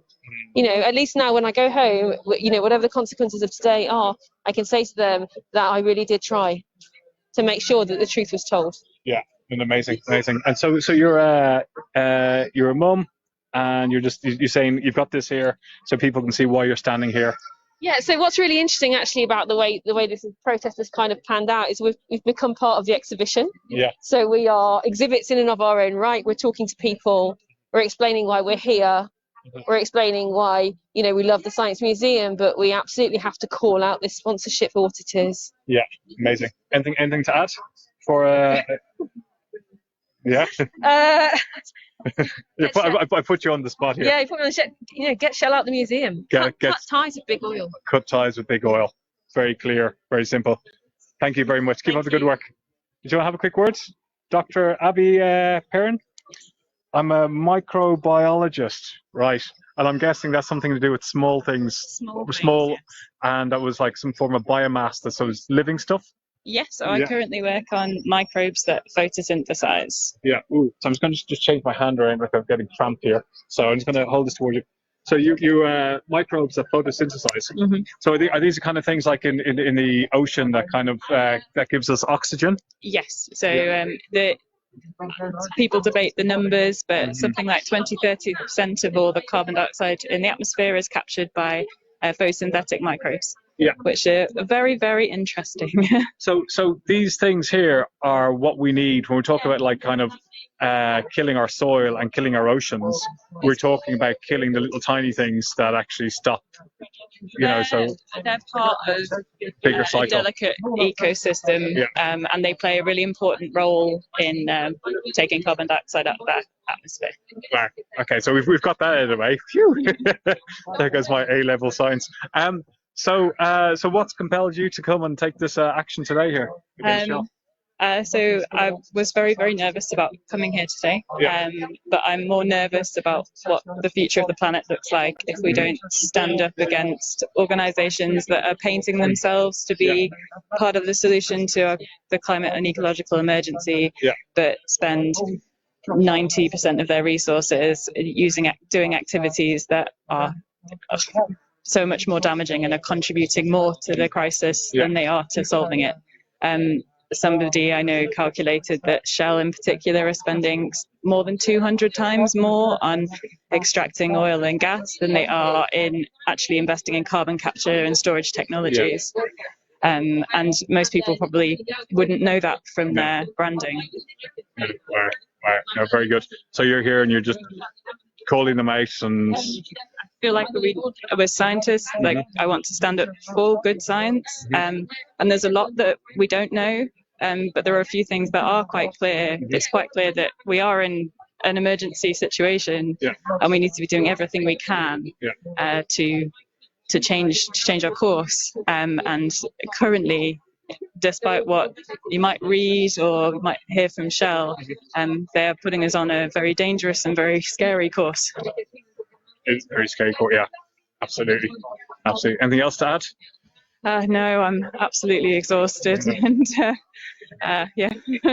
And just one other question: what's the name of those little microbes in the sea that There's lots of different ones, but I work on cyanobacteria. Cyanobacteria. Blue-green algae. Yeah. And algae is really good at extracting carbon dioxide. Yeah, it's good at doing what it does best, which is concentrating carbon dioxide and using that to photosynthesize and make biological material. Wow. Amazing. Keep up the good work. Nice talking to you. Thank you very much. So I was going to check in with Vlad here.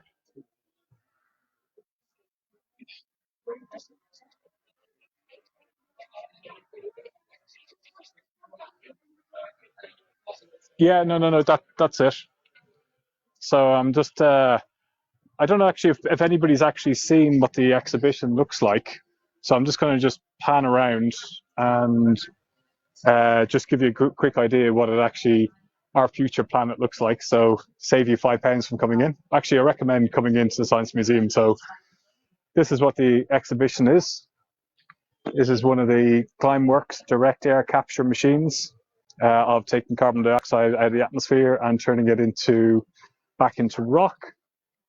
We've got different ones here. These are more different wonderful machines about absorbing carbon. Deep capture machines.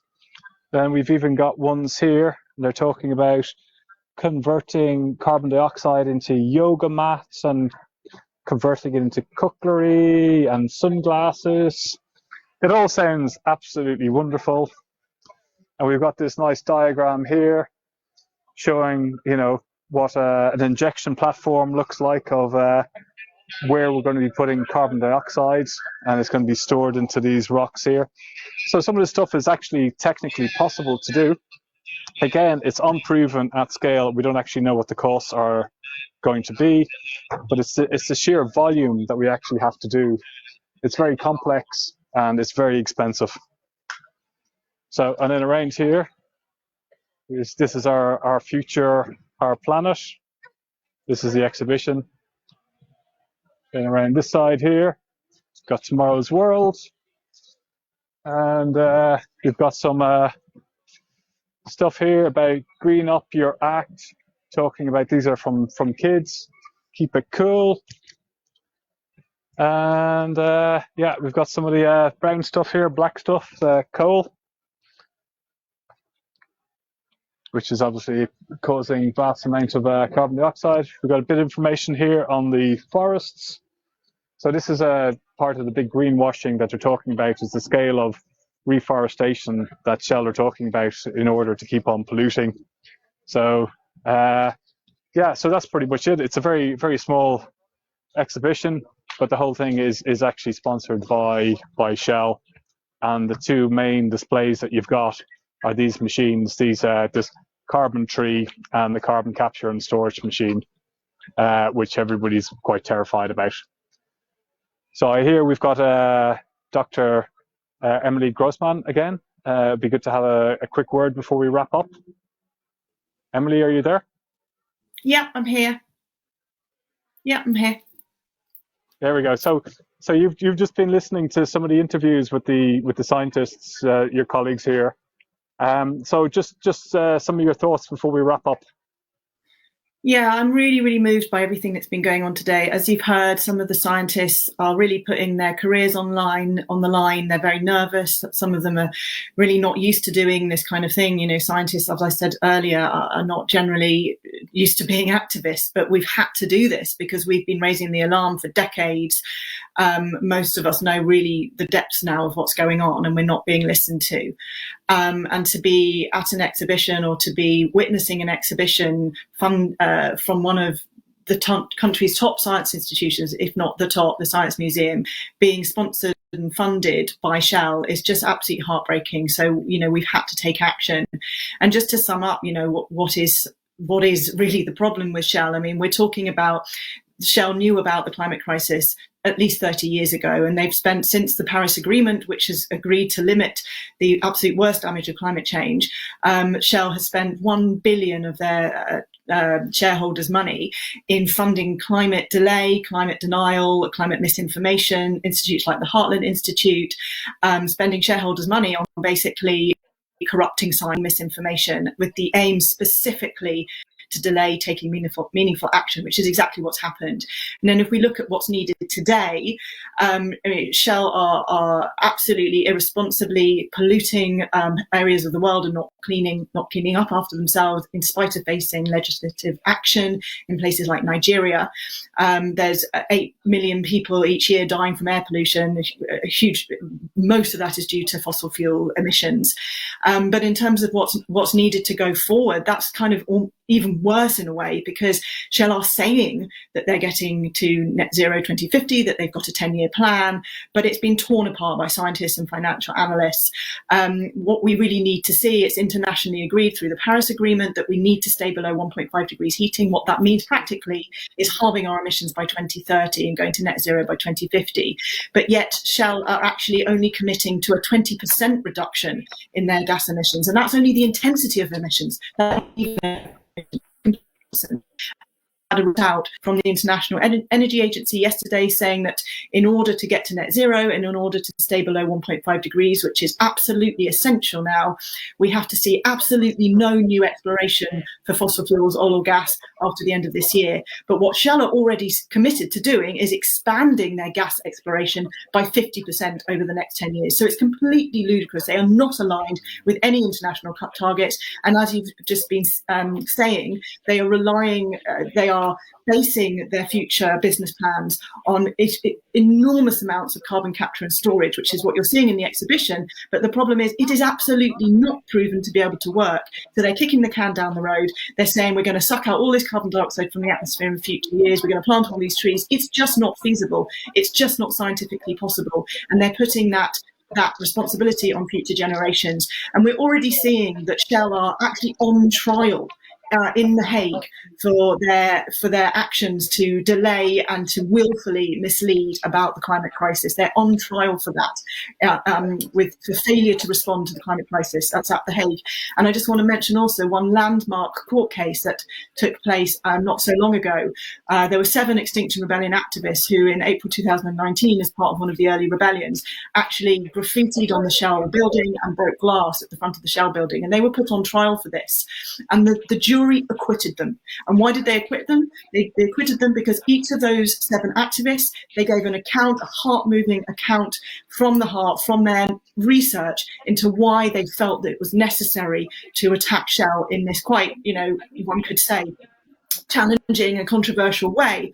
But the jury decided that there was grounds to acquit them based on the information as to what Shell are actually doing. So even everyday people, non-scientists, when given the right information, when really told what's going on, rather than this smokescreen of greenwashing, are agreeing that we need to get Shell out. So for the Science Museum to be essentially complicit in those lies, to be covering up for Shell, to be basically using their own reputation and integrity to help Shell to continue doing what they're doing, because Shell needs a social license, and they're getting that social license from sponsoring exhibitions like this one. And effectively, by the Science Museum lending their name and their integrity to that, to give them that license, they're essentially complicit in Shell continuing to spread misinformation, continue with profit that is just opening us towards devastation. Wow. Well, I think this is a pretty good summary. We're going to be wrapping up now, so I think you've given a very good conclusion. Yeah. And anything else to add before we wrap up? Just to say that we're here. We're here as scientists. We're here. It's difficult for us to be here. You've heard a lot of the scientists saying that it's difficult for us to take a stand.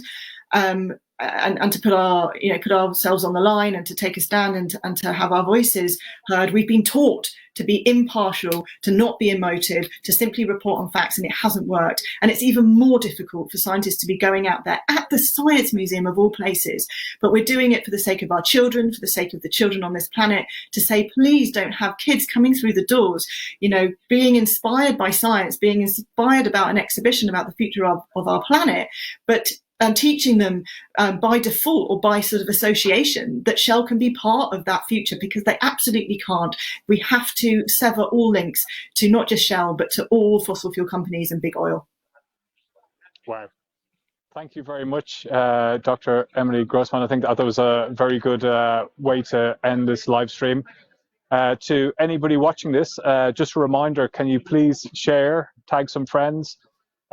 We need to get the word out, because most people, from talking to the scientists here, are still not getting the message, because we're up against the machine. And as we've just heard there from Dr. Grossman, is the fact that Shell has spent $1 billion on greenwashing, and on propaganda. And this is what we're up against. So please share this. Please talk to misinformation. It's just, not just greenwashing, but actually spreading climate denial, climate delay.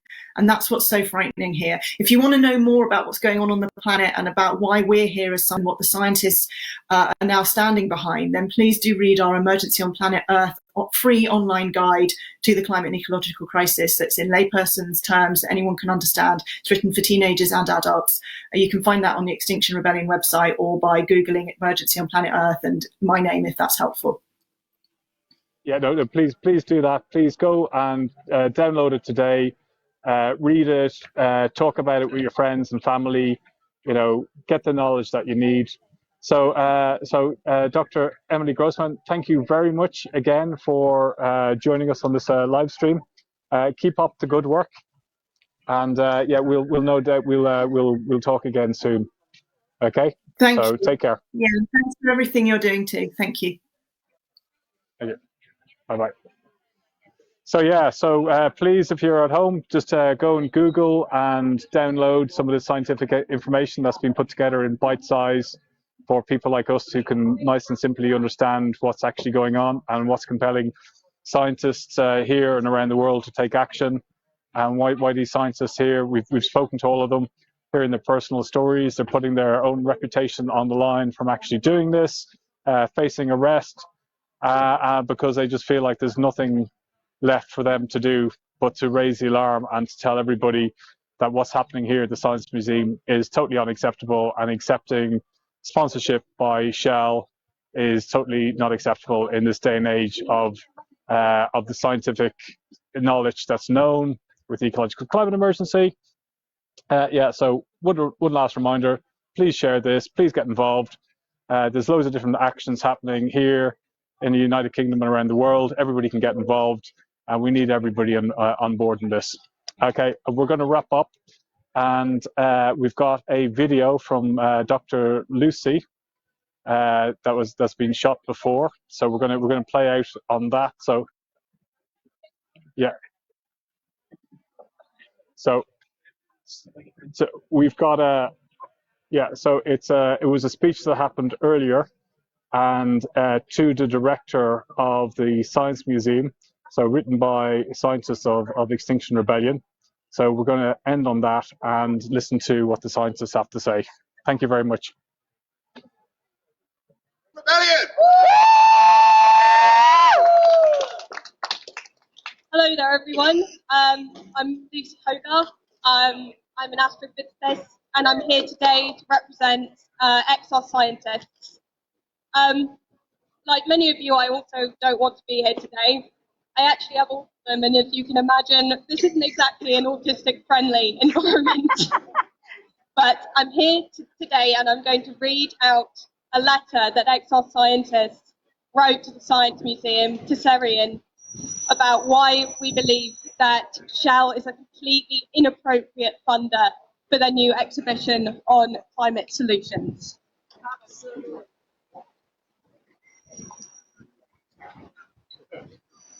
As a community of scientists working across many different disciplines, we are passionate about passing on the wonders of science to future generations. Many of us were inspired as children by eye-opening experiences at the Science Museum. We truly believe that it is world-class. One of the most significant and inclusive aspects is that free entry allows access to anyone. In short, we all love the Science Museum. After a year of the pandemic and with 2 major COP summits on the horizon, we are excited to see the museum reopen with a landmark exhibition on the climate emergency and what to do about it. But it is with great disappointment that we see the museum would allow its reputation to be tarnished by allowing this exhibit to be sponsored by Royal Dutch Shell. Despite Shell knowing about climate change for decades, Shell has a long history of spreading cynical misinformation. Shell have funded groups such as the Heartland Institute and the American Legislative Exchange Council that deliberately cast doubt on the science of climate change. They continue to back at least 8 groups that lobby against climate regulation, which they failed to disclose in transparency reports. Since the Paris Agreement, Shell and the 4th largest oil and gas company invested over $1 billion on narrative capture and lobbying. These tactics have been part of an effective campaign to poison climate discourse and delay effective action. Partnering with such a company with such an extensive track record in funding the corruption of science is completely inappropriate for an institution that aims to promote it. Over the course of decades, Shell has been responsible for repeated oil spills and appalling abuses of human rights. In the Niger Delta, they have contaminated the land and groundwater in a region home to 1 million people. Despite legal action that continues to this day, Shell has largely avoided cleaning up after itself. Shell are making a mockery of existing international regulation by recording 40% of their total profits in tax havens. Given this track record, why on earth would we expect them to clean up their CO2 pollution out of our atmosphere? Shell plans to maintain considerable production of oil and increase production of natural gas by 20% in the coming decades. in all of their scenarios, burning of fossil fuels continues through the 21st century.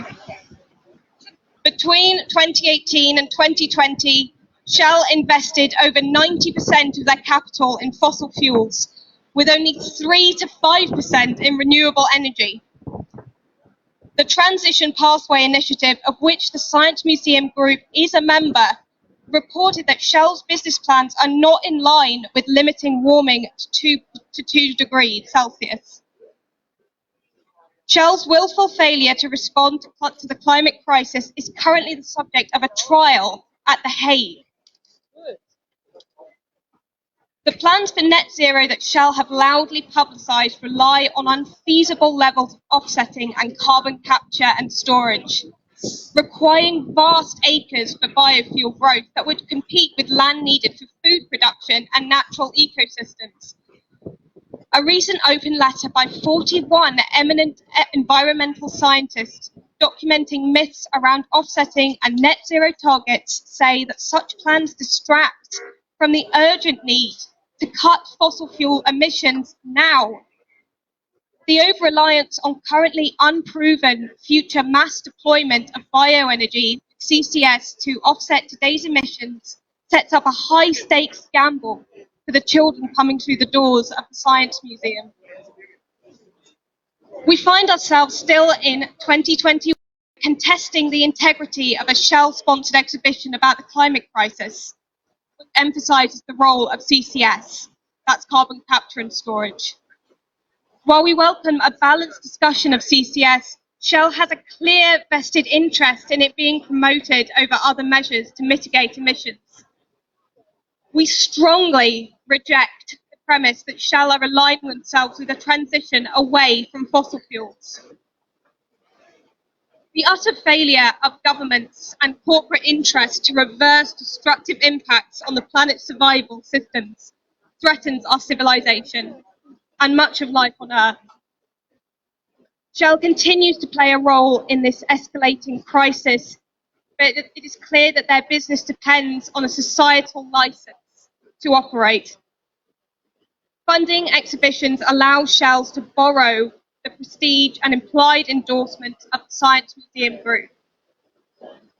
This comes at a cost to the Science Museum Group's own credibility. The group's ethical policy says it must not accept funding that harms its reputation or integrity. As previously occurred with toxic tobacco companies, public mood is shifting on fossil fuels. Extinction Rebellion activists who targeted Shell were recently acquitted by a jury on moral grounds. The UK Youth Climate Strike Network feel betrayed by having their materials used in the exhibition without being told of the sponsors and are boycotting in response. Surely taking this dirty money is not worth the long-term reputational damage. Leading cultural institutions have realised that given the urgency of the climate emergency, it is now completely unacceptable to be associated with the very companies that have fought to delay climate action for decades. In the Netherlands, the Museum Science and Culture Museum, as well as the Van Gogh Museum and other museums as well, have cut their ties with Shell. In London, we have seen the South Bank Centre, the BFI, the National Theatre do the same. The Natural History Museum has gone further by making it their core mission to create advocates for the planet. For the Science Museum to be lagging and not leading on such crucial matters is shameful. The pandemic has borne innovative curation, inspiring our collective imagination as we visited from our phones and laptops. But as the museum doors reopen, this sponsorship feels like a retrograde move out of step with a changed public mood. We humbly suggest that an institution as renowned and inventive as the Science Museum can aspire to more than simply declining to partner with corrupt and ecocidal companies. Our society urgently needs a new story. We must recognise that our collective well-being comes from our communities and from the natural environment. We are passionate about the role that science and scientific method can play. Museums exist to tell stories, and the Science Museum Group tells many that are beautiful and powerful. But the story or partnership which Shell tells us is an ugly one of power, manipulation, and corruption. It is urgent that you do the right thing and cut all ties to big oil now. Thank you. Thank you very much, Lucy.